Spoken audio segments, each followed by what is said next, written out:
नमस्कार बच्चों, आप देख पा रहे हो NEET UG score booster revision series चल रही है टारगेट नीट 2025 के लिए। ये सभी उन बच्चों के लिए जो 25 की तैयारी कर रहे हैं और चाहते हैं कि अपना रैंक इम्प्रूव करें। जिनका सिलेक्शन में डर लग रहा है उनको सिलेक्शन करवाएं, जिनको सिलेक्शन का पक्का है उनको रैंक इम्प्रूव करवाएं। इसी सोच के साथ हम ये सीरीज़ लाएँ और इसके अंदर लगातार लेक्चर चल रहे हैं। तो आज का दिन जो है वो मैं लाया हूँ वो लेक्चर जो कि केमिकल बॉन्डिंग में सबसे ज़्यादा पूछ हवस जिसमें सवाल आते हैं आजकल, मॉलिक्यूलर ऑर्बिटल थ्योरी और थोड़ा वीक फोर्सेस में, जिसके दो पार्ट हैं, एक तो वैन डर वाल्स फोर्सेस वाला पार्ट और एक हाइड्रोजन बॉन्डिंग वाला पार्ट। ठीक है ना। तो स्टार्ट करते हैं बच्चों। तो सबसे पहले ये देखो, टॉपिक देख लो हमारा एच बॉन्डिंग जो कि मैं बता रहा हूँ वीक फोर्सेस है, एमओटी है, दोनों तीनों हैं। सबसे पहले तो क्या करते हैं कि think about simple molecule like methane CH4 के बारे में सोचते हैं। पेन सेलेक्ट कर लेता हूँ। यस, CH4 के बारे में सोचते हैं बच्चों। CH4 के बारे में थोड़ा सोचो कि ये मॉलिक्यूल के अंदर कोवेलेंट बॉन्ड है। कौन से बॉन्ड है बेटा? कोवेलेंट बॉन्ड है, राइट। ये सबको मालूम होगा। अब बगल वाले मॉलिक्यूल में CH4 में भी कोवेलेंट बॉन्ड है, इसमें कोवेलेंट बॉन्ड है। अब होता क्या है बेटा कि कोवेलेंट बॉन्ड वाले मॉलिक्यूल्स के अंदर तो अट्रैक्शन है। अंदर तो अट्रैक्शन कैसा है? ये C है, H है, तो ये अट्रैक्शन हुआ। ये बॉन्ड है, बॉन्ड एक अट्रैक्शन का नाम है, सॉरी, बॉन्ड एक अट्रैक्शन का नाम है। तो इसका मतलब ये कि इसके अंदर बॉन्ड है, तो जिसका मतलब है अट्रैक्शंस भी हैं इसके अंदर। तो ये वाला भी अट्रैक्शन है, इधर से एक और CH बॉन्ड है, ये एक और अट्रैक्शन आ गया, ये एक और अट्रैक्शन आ गया, अंदर अट्रैक्शन है। मॉलिक्यूल्स के बीच में अट्रैक्शन है या नहीं है, ये क्वेश्चन मार्क है। तो जवाब है कि यस, अट्रैक्शंस हैं, लेकिन ये वीक अट्रैक्शंस हैं। कैसे अट्रैक्शंस हैं बेटा? ये वीक अट्रैक्शंस हैं, ये वीक अट्रैक्शंस हैं।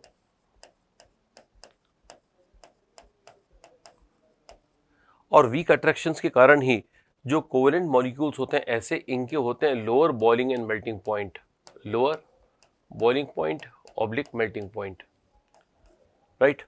तो अब कहानी कहाँ से स्टार्ट होती है कि कोवेलेंट मॉलिक्यूल्स के अंदर तो स्ट्रॉन्ग बॉन्ड है, लेकिन दो कोवेलेंट मॉलिक्यूल्स के बीच में जो बॉन्ड्स हैं वो बहुत वीक हैं। उनको बोलते हैं weak van der Waals forces. Weak van der Waals forces को एनसीईआरटी में बहुत ज़्यादा एक्सप्लेनेशन से समझाया हुआ नहीं है, लेकिन फिर भी उसके एप्लीकेशन पूरे ब्लॉक्स के अंदर आती है, पी ब्लॉक में आती है, इधर कोवेलेंट सिस्टम्स में भी कई सारे क्वेश्चंस बनते हैं उसके। तो इसलिए हमें मालूम होना चाहिए कि वो क्या होता है, किस पर डिपेंड करता है। तो बेटा इन वीक अट्रैक्शंस का नाम क्या दोगे बेटा? इसका नाम दोगे weak van der Waals forces.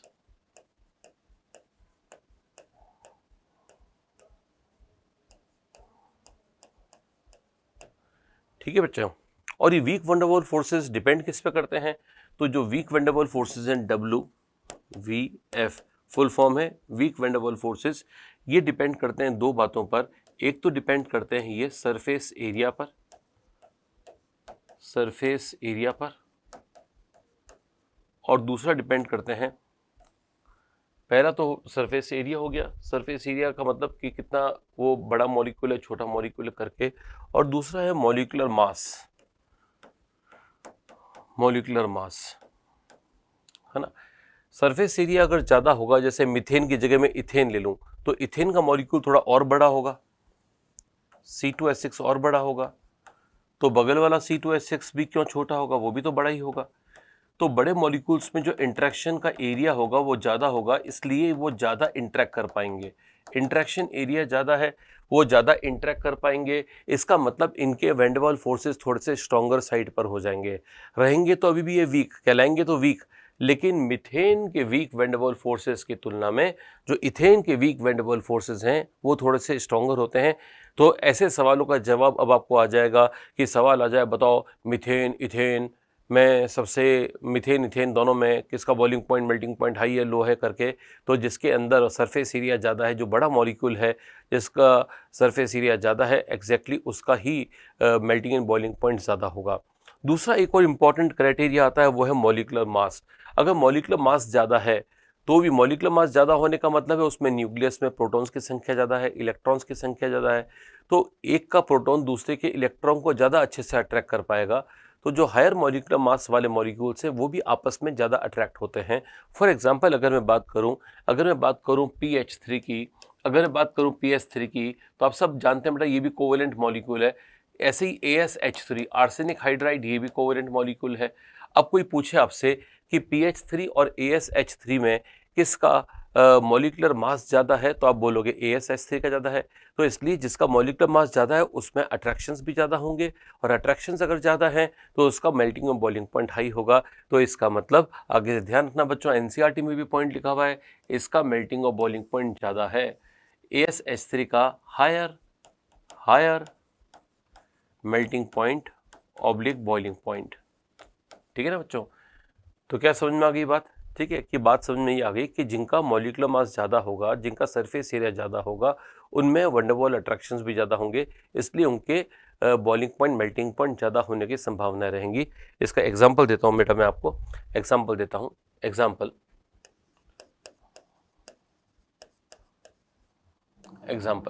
पहले एग्जाम्पल आ रहा है अपने पास कि सपोज मेरे पास आ जाए सवाल, अपने पास सवाल आ जाए, जैसे मैंने पहले एग्जांपल दिया था आपको मीथेन का, एक तो मीथेन ले लेते हैं CH4 और C2H6, एक और एग्जांपल ले लेते हैं PH3 और ASH3, थर्ड एग्जांपल ले लेते हैं F2, Cl2, Br2, I2, right. ऐसे एग्जांपल्स ले सकते हो। अब ये एग्जांपल सभी जगह पर आपके बहुत काम आएंगे। यहाँ पर बॉइलिंग पॉइंट, मेल्टिंग पॉइंट किसका ज़्यादा होगा बेटा? इसका बॉइलिंग पॉइंट, मेल्टिंग पॉइंट ज़्यादा होगा। इधर इन दोनों में से इसका ज़्यादा होगा।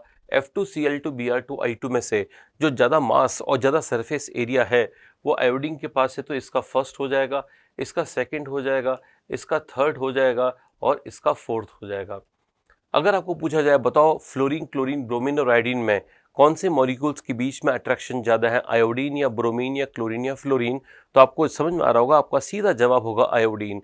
यही कारण है बेटा कि आयोडीन मॉलिक्यूल का मॉलिक्यूलर मास और सरफेस एरिया ज़्यादा होने के कारण आयोडीन और आयोडीन में होने वाले अट्रैक्शंस काफ़ी ज़्यादा होते हैं, और ये कारण से रूम टेम्परेचर पर आयोडीन एक सॉलिड होता है। बच्चों ये सॉलिड होता है, रूम टेम्परेचर पर आयोडीन एक सॉलिड होता है। ब्रोमीन में इसकी तुलना में थोड़े अट्रैक्शंस कम होंगे, तो ये तो बच्चों हो गया सॉलिड जिसका मेल्टिंग बॉइलिंग पॉइंट हाईएस्ट है, ये हो गया लिक्विड। ठीक है, और ये दोनों आपने सबने सुना होगा गैसेस होती हैं। ये क्या सुना होगा बेटा? गैसेस हैं, ये दोनों की दोनों गैसेस हैं। Both fluorine and chlorine are gases. तो आपको ये समझ में आ गया होगा कि कैसे सरफेस एरिया वाली चीज जो है वो वैन डर वाल्स फोर्सेस को बढ़ा देती है। अब वैन डर वाल्स फोर्सेस भी अलग अलग टाइप के होते हैं, डाइपोल, डाइपोल, आयन डाइपोल। अगर आयन और डाइपोल से बना हुआ है तो डाइपोल, आयन डाइपोल। दोनों डाइपोल है तो डाइपोल डाइपोल। जैसे अगर आपको पूछा जाए कि लिथियम आयन और पानी का अट्रैक्शन कौन सा वीक फोर्स है, तो ये आप जानते हो आयन है, और पानी एक आयन नहीं है, पानी पे चार्ज नहीं है, पानी एक डाइपोल है। लेकिन पानी न्यूट्रल मॉलिक्यूल है। न्यूट्रल मॉलिक्यूल जिसके अंदर एटम्स के अंदर कुछ charge delta plus delta minus होता है, उसको आयन नहीं बोलते, उसको डाइपोल कहते हैं। तो ये आयन है बेटा और ये डाइपोल है, तो इन दोनों के बीच में होने वाला अट्रैक्शन कौन सा है? आयन डाइपोल अट्रैक्शन है, आयन डाइपोल अट्रैक्शन है। ऐसे अगर आपके पास HCl आ जाए, HCl आ जाए, तो आप सब जानते हैं ये भी एक डाइपोल है, ये भी एक डाइपोल है, दोनों डाइपोल हैं, ये भी डाइपोल है, ये भी डाइपोल है। तो ये डाइपोल डाइपोल अट्रैक्शन होता है, डाइपोल डाइपोल अट्रैक्शन है, डाइपोल डाइपोल अट्रैक्शन है। ठीक है ना बच्चे? तो बेटा आज जो आप वीडियो देख रहे हो उसके अंदर स्टार्टिंग में इससे करवा रहा हूँ। आपको मालूम होगा आज का टॉपिक जो है वो है weak forces, H bonding and then the molecular orbital theory. After we finish with the basic of the theories, we will also do some questions of the PYQs in the recent past. खास तौर पे जो JEE mains के जो सवाल कुछ सालों में आए हुए हैं वो हम डिस्कस जरूर करेंगे। तो बेटा आप इसको वीडियो को पूरे अच्छे से वॉच करिएगा, पूरा वॉच करिएगा, और इसको कोशिश करिएगा कि अपने स्टडीज़ में इनको इनकॉर्पोरेट कर दो, इन पॉइंट्स को। यदि आप इन पॉइंट्स को भूल गए हो तो इनकॉर्पोरेट कर दो, और कभी किए ही नहीं हैं ये वाले पॉइंट तो ठीक है, फिर बेटा नए सिरे से लिख कर इनको याद करोगे, काम के पॉइंट हैं। ये बात तय है कि आज का जो लेक्चर पूरा करेंगे उसमें आपको 2 से 3 सवालों का फायदा होगा। 100% बात बोल रहा हूँ कि 2 से 3 क्वेश्चंस का फायदा होगा ही होगा, राइट। चलिए, तो बेटा मैंने बताया आपको आयन डाइपोल, डाइपोल डाइपोल। ऐसे ही कई बार होता है कि जैसे मान लो लिथियम आयन है और लिथियम आयन है, और अगर ये ब्रोमीन जैसे मॉलिक्यूल के पास आ गया। अब आपको सबको मालूम है कि ब्रोमीन डाइपोल नहीं है, डाइपोल नहीं है, लेकिन आयन के आने से इसके पास में कुछ डेल्टा माइनस और कुछ डेल्टा प्लस इंड्यूस हो सकता है। आप जानते हैं बेटा कि फिजिक्स में भी ऐसा कि अगर एक कोई न्यूट्रल बॉडी है उसके पास एक चार्ज बॉडी आएगी तो न्यूट्रल बॉडी में इंडक्शन हो जाता है चार्ज का, वैसे ही यहाँ न्यूट्रल मॉलिक्यूल्स में भी चार्ज का इंडक्शन हो जाता है, जिसको बोलते हैं इंड्यूस्ड डाइपोल। क्या बोलते हैं बेटा? Induced dipole. तो ब्रोमीन बन गया है इंड्यूस्ड डाइपोल, ये है आयन। तो इन दोनों के बीच का अट्रैक्शन कहलाता है आयन इंड्यूस्ड डाइपोल। क्या कहलाता है बच्चों? आयन इंड्यूस्ड डाइपोल कहलाता है। और अगर मान लो आपके पास एग्जाम्पल आ जाए हाइड्रोजन और हाइड्रोजन जैसे मॉलिक्यूल का, तो ये दोनों ही नॉन पोलर हैं। जब दोनों ही नॉन पोलर हैं तो अट्रैक्शंस बहुत कम होंगे, लेकिन प्रैक्टिकली देखा गया होते हैं जिनको अपन लंदन फोर्सेस कहते हैं। क्या बोलते हैं बेटा? लंदन फोर्सेस या लंदन डिस्पर्जन फोर्सेस कहते हैं। तो ये कुछ बेसिक टाइप के हैं। ये सब क्लासिफिकेशन एनसीईआरटी में पूरे ढंग से नहीं दे रखा है, लेकिन फिर भी मैं देखता हूँ कि जब हम एक्सप्लेन करते हैं तो इन सब चीज़ों की ज़रूरत पड़ती है। तो क्या याद रखोगे कि सर ने समझा है कि सर ने समझा है कि जो वीक फोर्सेज हैं यानी weak van der Waals forces हैं वो सरफेस एरिया और मॉलिक्यूलर मास पे डिपेंड करते हैं। जिनका सरफेस एरिया मॉलिक्यूलर मास ज़्यादा है उनके बॉइलिंग मेल्टिंग पॉइंट हाई होंगे, है ना। इन जनरल उनकी melting and boiling point high होंगे। और अगर मैं वैन डर वाल्स फोर्सेस को अलग अलग पार्ट में लाऊं तो जो उसके मेन पार्ट्स होंगे आयन और डाइपोल के बीच अट्रैक्शन को आयन डाइपोल कहेंगे, डाइपोल डाइपोल के अट्रैक्शंस को डाइपोल डाइपोल अट्रैक्शंस कहेंगे, जो आयन और नॉन पोलर मॉलिक्यूल का अट्रैक्शन है उसको आयन इंड्यूस्ड डाइपोल कहेंगे, और अगर नॉन पोलर मॉलिक्यूल्स के बीच में थोड़ा बहुत इंटरेक्शन हो रहा है तो उसको लंदन डिस्पर्जन फोर्सेस कहेंगे। ठीक है ना बच्चों? तो ये कुछ बेसिक्स था, ये आपको आना चाहिए। अब आता है कि भैया फिर इसमें इन सब बीच में ये अचानक एक नया शब्द एच बॉन्डिंग कहाँ से आ गया? ठीक है ना। ये तो हो गया भैया कि आयन डाइपोल फोर्सेस, ये जो वीक फोर्सेस है ना, वीक फोर्सेस हैं उनके बारे में मैंने बता दिया। अब अचानक आता है एच बॉन्डिंग। अब होता क्या है बेटा कि जो वीक फोर्सेस होते हैं,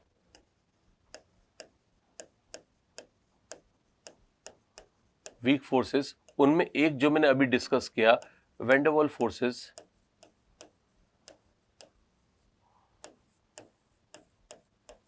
एक तो ये हो गए और एक हो गया आपका एच बॉन्डिंग। अब हाइड्रोजन बॉन्डिंग भी वीक फोर्स है, लेकिन बस इसका ये है कि ये दूसरे वैन डर वाल्स फोर्सेस की तुलना में थोड़ा सा स्ट्रांग होता है, और इस कारण से एच बॉन्डिंग जहां पर भी होगी, ध्यान से सुनना बेटा, अब मैं जो बोल रहा हूँ काफ़ी इंपॉर्टेंट है, एच बॉन्डिंग जहां पर भी होगी वहां पर थोड़े बहुत एक्सेप्शनल प्रॉपर्टीज आ जाएंगी।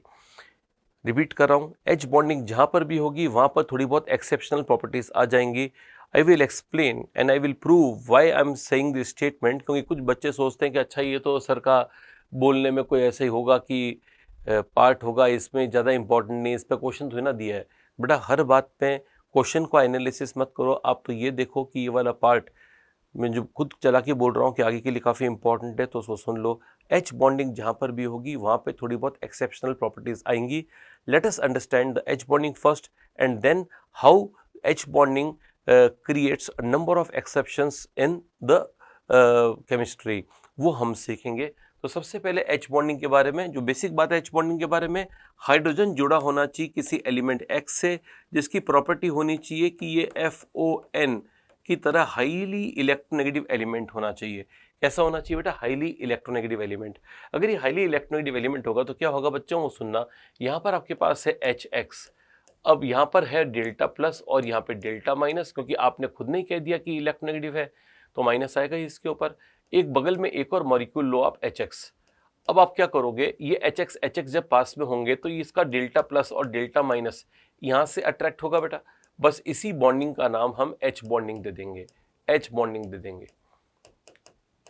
तो एच बॉन्डिंग क्या है? एच बॉन्डिंग उस अट्रैक्शन का नाम है जो इस कारण से डेवलप होती है जब हाइड्रोजन किसी इलेक्ट्रोनेगेटिव एलिमेंट से जुड़कर उस मॉलिक्यूल में पोलैरिटी लेकर आ जाता है। जब हाइड्रोजन किसी इलेक्ट्रोनेगेटिव एलिमेंट से जुड़ता है तो मॉलिक्यूल में पोलैरिटी आ जाती है, ये दो पार्टिकल्स आपस में चिपकने लगते हैं। ये चिपकने का वाला फोर्स है, इसको वीक फोर्स कहेंगे। लेकिन अभी वीक फोर्स दूसरे वीक फोर्सेस से स्ट्रॉन्गर है। क्यों स्ट्रॉन्गर है? पहला कारण इसका है, ये स्ट्रॉन्गर क्यों है? ये स्ट्रॉन्गर क्यों है? स्ट्रॉन्गर क्यों है? दूसरे वीक फोर्सेस से, वैन डर वाल्स फोर्सेस से ये स्ट्रॉन्गर क्यों है? पहला सुनिएगा बेटा, सबसे पहले तो जो हाई EN एटम है, हाई EN एटम है वो इसका रीजन है। हाई EN एटम क्या करेगा, खुद पे माइनस का मैग्नीट्यूड ज्यादा लेकर आएगा। जब यहाँ माइनस बढ़ जाएगा और जब यहाँ प्लस बढ़ जाएगा तो अट्रैक्शन ज्यादा होगा ना बेटा। तो highly electronegative element is the first reason as to why the attraction between such molecule which are showing the hydrogen bonding is relatively stronger as compare to the other weak forces. बात number 1 note हो गई बेटा। अब बात number 2 note करो। Highly electronegative होने के अलावा और क्या कारण हो सकता है, तो answer is small size of H। जब स्मॉल साइज ऑफ H होगा, स्मॉल साइज ऑफ H होगा तो हाइड्रोजन के स्मॉल साइज के चलते क्या होगा, इसका जो चार्ज है वो छोटे एटम पर है तो इसकी चार्ज डेंसिटी ज़्यादा होगी, जिससे इसके दूसरे पार्टिकल्स को अट्रैक्ट करने की क्षमता बढ़ जाएगी। और इस कारण से these are the reasons as to why the hydrogen bonding is normally considered as stronger bonding than the other van der Waals forces, right. अब मैं आता हूँ इस बात पर कि जब H बॉन्डिंग होगी, जब H बॉन्डिंग होगी तो ये एक्सेप्शनल बिहेवियर कैसे लाएगी, उस पर थोड़ी चर्चा करते हैं। तो late us understand exceptional behaviour. ये एक्सेप्शनल बिहेवियर का एग्जांपल सिखा रहा हूं बेटा। Exceptional behaviour, exceptional behaviour. अब जो बच्चे लालच रखते हैं ना कि सर जो पढ़ा रहे हैं वो एग्जाम में ऐसा कैसा उतर के आएगा, वो यहां से आएगा बेटा। ये स्टार्टिंग वाली बात तो बताना इसलिए जरूरी है ताकि हम उस जगह पर आए जहां पर हमको सब चीज दिखने लगे।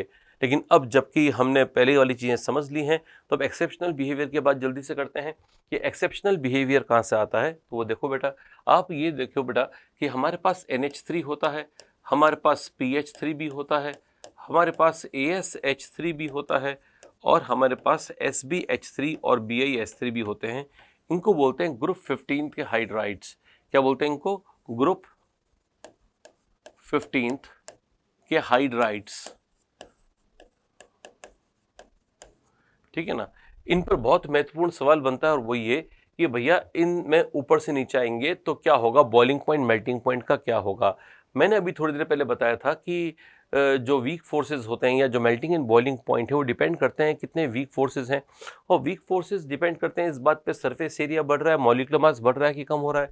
तो यहाँ से यहाँ पर देखो बेटा, इन सब में सरफेस एरिया बढ़ रहा है, मॉलिक्यूलर मास भी बढ़ रहा है। तो surface area and molecular mass ये बढ़ रहा है। कहाँ बढ़ रहा है? Top to bottom, top to bottom, top to bottom बढ़ रहा है। इसका मतलब हम क्या एक्सपेक्ट करेंगे, हम ये एक्सपेक्ट करेंगे कि भैया जो van der Waals forces sir ने पढ़ाए थे उसके अनुसार तो top to bottom boiling and melting point बढ़ेंगे। बस अब यहीं पर आगे दिक्कत होती है। दिक्कत ये है कि अगर आपने ये वाली चीज लगाई तो इन चारों में लगाने पर गलत हो जाएगा। इन तीनों के लिए ये सही है, लेकिन आप सब जानते हो बेटा इसके अंदर हाइड्रोजन बॉन्डेड है N से, और मैंने कहा था जब H N से बॉन्डेड हो या O से बॉन्डेड हो या F से बॉन्डेड हो तो फिर उसमें H बॉन्डिंग की प्रॉपर्टी आ जाती है। तो बेटा इसको आप देखें H बॉन्ड से, बच्चों इसको देखें आप H बॉन्ड से, और इसको आप देखें वैन डर वाल्स अट्रैक्शन से, वैन डर वाल्स अट्रैक्शन से। तो इन दोनों को देखने का नज़रिया अपना अलग अलग होना चाहिए। अगर आप बोलोगे सर चलो देख लिया अलग अलग नज़रिया, लो आपकी नज़र से हमने देख लिया, अब क्या करें, तो अब ये करो कि इनमें कोई एक्सेप्शन नहीं है, जो एक्सेप्शन है वो ये है। तो इसका मतलब ये हुआ, क्या मैं जो लाइन बोल रहा हूँ वो सही है? Nitrogen show anomalous behaviour in its group. One of the examples of nitrogen showing its anomalous behaviour is that ammonia is having higher boiling and melting point compared with PH3। अब इस पूरे statement को आप लिख देना, ये काफ़ी important है। रिपीट कर रहा हूं मैं, नाइट्रोजन अपने ग्रुप में एनमलेस बिहेवियर रखता है। क्या इससे आप लगता है कि आपको सर ने सही बोला है? तो जवाब है सही बोला है। नाइट्रोजन है सेकंड पीरियड का, और सेकंड पीरियड के एलिमेंट कई सारे बातों में बहुत डिफरेंट होते हैं, इसलिए सेकंड पीरियड के एलिमेंट जनरली एनमलेस बिहेवियर शो करते हैं, जिनके एग्जाम्पल्स अलग अलग टाइप के हैं, है ना। By virtue of saying anomalous behaviour I don't mean that only there is one example, number of examples based on anomalous behaviour of the group second element.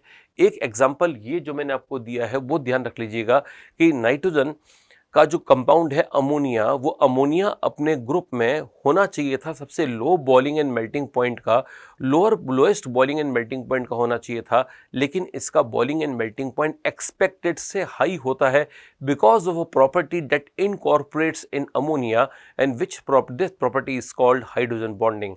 तो हाइड्रोजन बॉन्डिंग के चलते ये वाली बात गलत हो जाती है कि ये मिनिमम मॉलिक्यूलर मास और सरफेस एरिया होने के कारण सबसे लोएस्ट बॉइलिंग मेल्टिंग पॉइंट है, गलत हो जाएगा ये।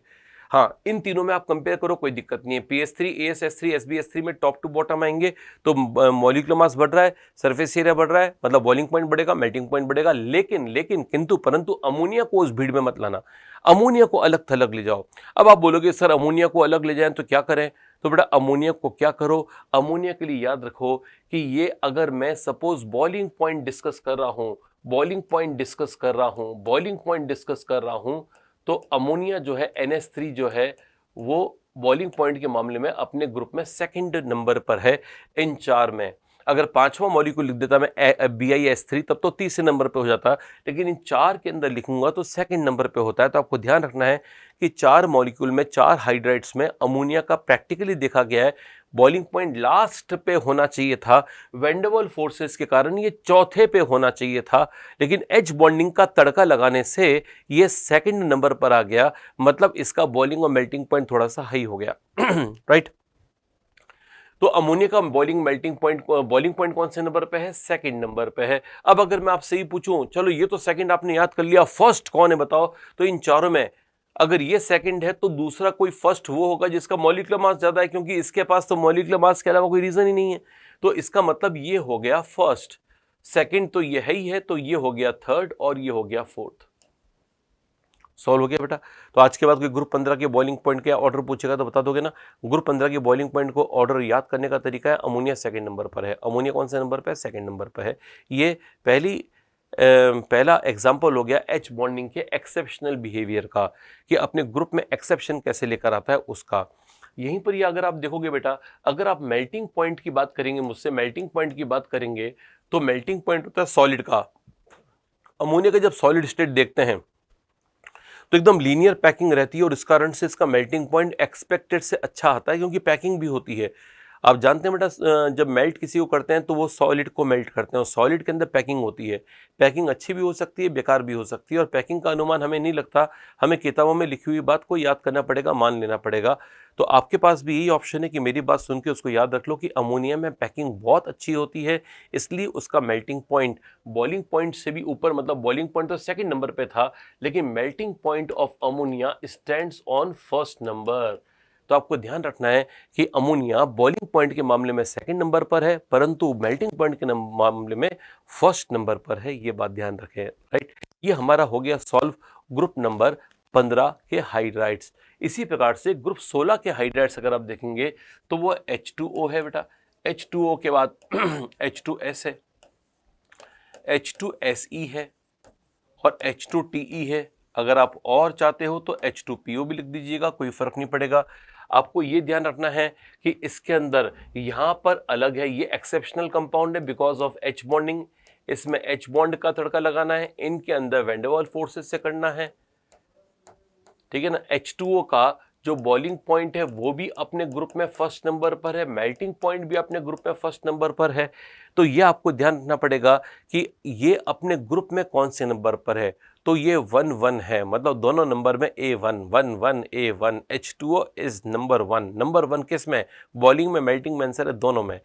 तो H2O के लिए क्या ध्यान रखना है? पानी का बॉइलिंग पॉइंट अपने ग्रुप में टॉपर, अमोनिया ग्रुप में melting point topper, ammonia boiling point अपने ग्रुप में सेकंड, मेल्टिंग पॉइंट टॉपर, ये ध्यान रखना है। राइट, तो क्या ध्यान रखोगे ये इसका। अब मेरे को बताओ कि अगर बॉइलिंग पॉइंट में नंबर 1 पर है, अगर ये नंबर 1 पर है बॉइलिंग पॉइंट, मेल्टिंग पॉइंट की बात नहीं कर रहा हूँ, बॉइलिंग पॉइंट में नंबर 1 पर है, तो फिर बॉइलिंग पॉइंट में नंबर 2 कौन होगा? तो अगर इन चारों की बात करी जा रही है तो सेकंड पर ये आएगा, ये थर्ड पर आएगा, ये फोर्थ पर आएगा। अब अगर आप ये भी नहीं सोच पा रहे हो कि सर ये कहाँ से लेकर आए, ये 2, 3, 4 कहाँ से लेकर आए सर, ये क्या कर रहे हो, तो बेटा इसका मॉलिक्यूलर मास ज्यादा है ना। ओ हेलो, अरे जग रहे हो ना, तो जो लोग नहीं जग रहे हो वो थोड़े चाय वाय पी लेना, ठीक है ना, एकदम कड़का कड़क चाय पीना और फिर देखना इस लेक्चर को। तो ये बहुत इंपॉर्टेंट बातें कर रहा हूँ, और जिनको पहले से आता है वो ठीक है, और जिनको नहीं आता है और फिर भी थोड़ी सी ऐसे उबासियां ले रहे हैं तो उबासियां हटाओ, चाय वाय पी के और फिर देखो लेक्चर को, ठीक है ना। तो यहाँ पर देखो H2O फर्स्ट, फिर H2TE, फिर H2SE, फिर H2S। ये किस चीज का ऑर्डर है, बॉइलिंग का या मेल्टिंग का? तो आंसर है दोनों का, क्योंकि पानी अपने ग्रुप में बॉइलिंग में भी फर्स्ट और मेल्टिंग में भी फर्स्ट। तो जो फर्स्ट फर्स्ट है तो उसके लिए दो ऑर्डर क्या बना है, एक ही ऑर्डर से याद कर लो ना, क्योंकि सारी गड़बड़ कर रहा है ये वाला पहला मेंबर। जो पहला मेंबर है जिसमें H बॉन्डिंग का तड़का लग रहा है वही तो दिक्कत कर रहा है। अरे बोलो, याद हो गया? अमोनिया अपने ग्रुप में बॉइलिंग पॉइंट के मामले में कौन से नंबर पे? सेकंड नंबर पे। अमोनिया अपने ग्रुप में मेल्टिंग पॉइंट के मामले में कौन से नंबर पे? फर्स्ट नंबर पे। पानी अपने ग्रुप में मेल्टिंग और बॉइलिंग पॉइंट दोनों के मामले में कौन से नंबर पे? फर्स्ट नंबर पे। ऐसे ऐसे आंखें बंद करके याद करना है। खोल भी सकते हो, लेकिन ऐसा नहीं कि मतलब खोल के कुछ और ही देख रहे हो फिर उसमें दिमाग लग गया, है ना। आंखें बंद करके याद करो बढ़िया तरीके से, जोरदार। आ जाओ नेक्स्ट नंबर पे। Next number is HF, HCl, HBr and HI। ठीक है बेटा, इसमें भी ऐसे कर लेते हैं। ये होगा बेटा हाइड्रोजन बॉन्डिंग से सॉल्व, ये H बॉन्डिंग से सॉल्व होगा, और बाकी मॉलिक्यूल जो होंगे वो किससे सॉल्व होंगे? वैन डर वाल्स फोर्सेस से होंगे, वैन डर वाल्स फोर्सेस से होंगे। H बॉन्डिंग का जब तड़का लगेगा तो बॉइलिंग पॉइंट के मामले में देखा गया ये टॉपर है, और मेल्टिंग पॉइंट के मामले में सेकंड नंबर पे। HF का अरेंजमेंट, पैकिंग इतनी अच्छी नहीं होती है। HF की पैकिंग हालांकि सिमेट्रिकल होती है लेकिन अच्छी नहीं होती है, मतलब वो, अब दोनों बातें कैसे होती है वो देखो जरा। यहाँ पे ये F है, ये H है, F है, H है, F, H, F, H। यहाँ पर H बॉन्डिंग कर दो, यहाँ H बॉन्डिंग कर दो, यहाँ H बॉन्डिंग कर दो, ऐसे ऐसे H बॉन्डिंग करते रहो। जब सारे H बॉन्ड देखोगे तो एक जैसे H बॉन्ड आते हैं। ये सारे, ये जितने भी बॉन्ड लेंथ सारी ना बेटा, ये वाली बॉन्ड लेंथ, ये वाली बॉन्ड लेंथ, ये सारी एक जैसी बॉन्ड लेंथ आती हैं, इसलिए इसका नाम है सिमेट्रिकल H बॉन्डिंग। तो HF के लिए ध्यान रखना है बेटा कि ये सिमेट्रिकल H बॉन्डिंग करता है, सारे बॉन्ड लेंथ बराबर हो जाते हैं, है ना। तो मतलब आपको पता ही नहीं चलेगा कौन सा वाला F कौन से वाले H का है, पता ही नहीं चलेगा। ये HF का जिगजैग स्ट्रक्चर है, सबसे इंपॉर्टेंट बात है जिगजैग स्ट्रक्चर है, और जिगजैग स्ट्रक्चर होगा, टेढ़ा मेढ़ा स्ट्रक्चर होगा, तो अपने पास वाली चेन में अच्छे से पैक नहीं होगा। तो क्योंकि इनकी पैकिंग अच्छी नहीं होती है तो इसलिए मेल्टिंग पॉइंट इनका डिस्टर्ब हो जाता है। मेल्टिंग पॉइंट गिर के सेकंड नंबर पर आ जाएगा, लेकिन बॉइलिंग पॉइंट में कोई हानि नहीं होगी, because boiling point is not depending on packing. तो बॉइलिंग पॉइंट डिपेंड करती है स्ट्रेंथ ऑफ H बॉन्डिंग कितनी है, कितने H बॉन्ड्स बन रहे हैं उस पर डिपेंड करती है, वो बेटा इसका बहुत हाई होता है। तो ध्यान रखें, HF अपने ग्रुप में बॉइलिंग के मामले में, ये अपने ग्रुप में बॉइलिंग पॉइंट के मामले में टॉपर है, फर्स्ट है, परंतु अच्छी जिगजैग पैकिंग होने के कारण इसका मेल्टिंग पॉइंट गिर जाता है और सेकंड हो जाता है। ठीक है ना बेटा। तो क्या नंबर याद करोगे बॉइलिंग मेल्टिंग का? ऐसे याद रखना, बॉइलिंग पॉइंट पहले याद करो, मेल्टिंग पॉइंट बाद में। ये बॉइलिंग पॉइंट के मामले में कौन से नंबर पे था? ये बॉइलिंग पॉइंट के मामले में सेकंड नंबर पे था। मेल्टिंग पॉइंट के मामले में कौन से नंबर पे था? 1 नंबर पे था। इसके लिए 21, इसके लिए 21 लिखा हुआ है ना बेटा। तो अमोनिया का कोड हो गया 21, अमोनिया कोड 21, अमोनिया कोड 21, पानी का कोड 11, दोनों में 11, A1, 11 A1, दोनों में 11, और इसका 12, 1 2 बॉइलिंग पॉइंट में मामले में फर्स्ट और मेल्टिंग पॉइंट में सेकंड। 21 11 12, 21 11 12 याद कर लो ना, 21 11 12। 21 किसका? अमोनिया का। अमोनिया का 21 मतलब अमोनिया का 2 तो हो गया trick to remember boiling point, and 1 हो गया trick to remember melting point. पानी का 11 मतलब पानी का बॉइलिंग पॉइंट भी फर्स्ट, मेल्टिंग पॉइंट भी फर्स्ट। चलो ठीक है। अब HF का जो HF पे 12, 12 का मतलब boiling point first, melting point second. कैसे लगा? मजा आ गया? तो बेटा ये सारे क्वेश्चंस प्रिपेयर, आपके 6 क्वेश्चंस प्रिपेयर हो गए, और साथ में कई सारे एनोमलस बिहेवियर भी अपने डिस्कस कर लिया।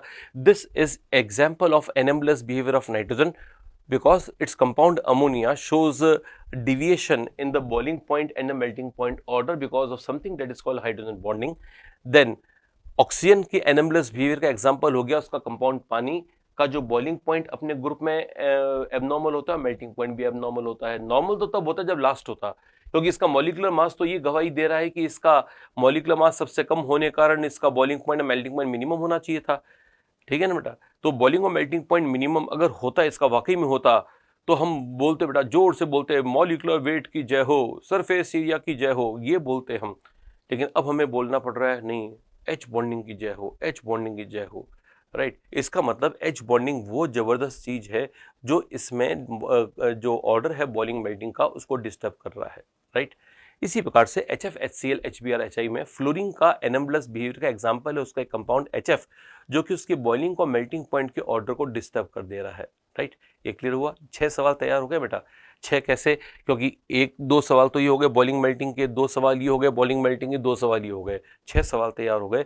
मैं आपको कुल 9 सवाल अभी करवा रहा हूँ, 6 सवाल तैयार हो चुके हैं। अब आते हैं, और अब आता है बेटा कि आपके पास एक तो अमोनिया है, एक H2O है और एक HF है।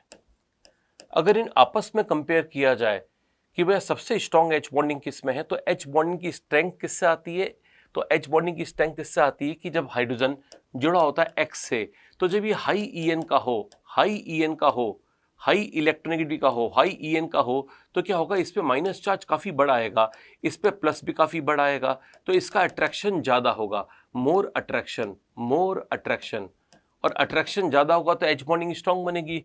तो सिंपल सी बात है, इन तीनों में हाईएस्ट EN वाला ये है, तो फ्लोरीन का जो EN है वो हाईएस्ट होने के कारण HF की H बॉन्डिंग सबसे स्ट्रॉन्ग होती है। पानी में O की EN F के बाद कम है और N की सबसे कम है, तो ये चीज़ है ऑर्डर किसका? ये स्ट्रेंथ ऑफ H बॉन्डिंग का ऑर्डर है बेटा, स्ट्रेंथ ऑफ H बॉन्डिंग। अगर इनको कंपेयर करोगे तो अगर इसकी स्ट्रेंथ 10 है तो ये देखा गया इसकी स्ट्रेंथ 7 और इसकी 3 है, ठीक है ना। जिसको याद करने का तरीका 3, 7, 10 भी हो सकता है, 7, 3, 10 मत करना, 3, 7, 10, क्योंकि पहले हम अमोनिया पढ़ते हैं, क्योंकि अमोनिया नाइट्रोजन से बना हुआ, नाइट्रोजन पीरियड में पहले आता है, फिर O आता है, फिर F आता है, तो इसलिए याद करने का तरीका ये रहना चाहिए, N का कंपाउंड को पहले, फिर H के कंपाउंड, O के कंपाउंड को, फिर F के कंपाउंड को। तो ये 3, 7, 10 के ऑर्डर में स्ट्रेंथ ऑफ H बॉन्डिंग है, राइट। लेकिन एक बहुत बड़ी प्रॉब्लम बेटा, वो प्रॉब्लम ये है कि जब H बॉन्डिंग की स्ट्रेंथ देखी तो मैंने सोचा कि बॉइलिंग पॉइंट का भी ऑर्डर यही आएगा, मेल्टिंग पॉइंट का भी ऑर्डर यही आएगा। लेकिन आपको एक बता दूं बेटा, एक बहुत जबरदस्त बात, कि ना तो बॉइलिंग पॉइंट का ये ऑर्डर सही आता है, ना मेल्टिंग पॉइंट का ऑर्डर ये सही आता है, ठीक है ना। आपको लग रहा होगा सर फिर कौन सा कमाल करोगे, अब फिर कौन सा एक्सेप्शन आ गया। तो बेटा एक्सेप्शन नहीं है, नॉर्मल चीज है। वो क्या चीज है वो सुनिए बेटा। क्या होता है कि पानी के मॉलिक्यूल को देखोगे आप तो ये ऐसा होगा, O यहाँ पर H है, यहाँ पर भी H है, यहाँ लोन पेयर है और ये लोन पेयर है। ये अपने अगल बगल वाले हाइड्रोजन के साथ H बॉन्डिंग कर सकता है, ये पानी का मॉलिक्यूल बनाया मैंने। ये भी अपने अगल बगल वाले पानी की मॉलिक्यूल के साथ H बॉन्डिंग कर लेगा, ये H बॉन्डिंग बना दी मैंने। ये भी अपने पास वाले O के साथ H बॉन्डिंग कर देगा, ये वाला पास भी अपने, तो ये पानी 4 H बॉन्ड बना सकता है। जब पानी 4 H बॉन्ड बना सकता है तो पानी को बॉईल करने के लिए हमें 7, ये ना 7 दिखा हुआ है, यहाँ पे 7 एनर्जी देनी पड़ेगी, यहाँ भी 7 देनी पड़ेगी, यहाँ भी 7 और यहाँ भी 7। तो हमें एक साथ 7-7 मतलब एक साथ हमें 7-7 वाले 4 बॉन्ड तोड़ने पड़ेंगे, एक साथ 7-7 वाले 4 बॉन्ड तोड़ने पड़ेंगे। तो पानी को बॉईल करने के लिए एनर्जी का जो कंपेरेटिव रेशियो आएगा वो 28 होगा, 28 होगा। अगर मैं यही बात HF के लिए करता हूं तो मैंने अभी HF का स्ट्रक्चर थोड़ी देर पहले बनाया था, उसमें यहां पर F था और यहां पर H था, ये तो मैंने H ऐसे बना दिया।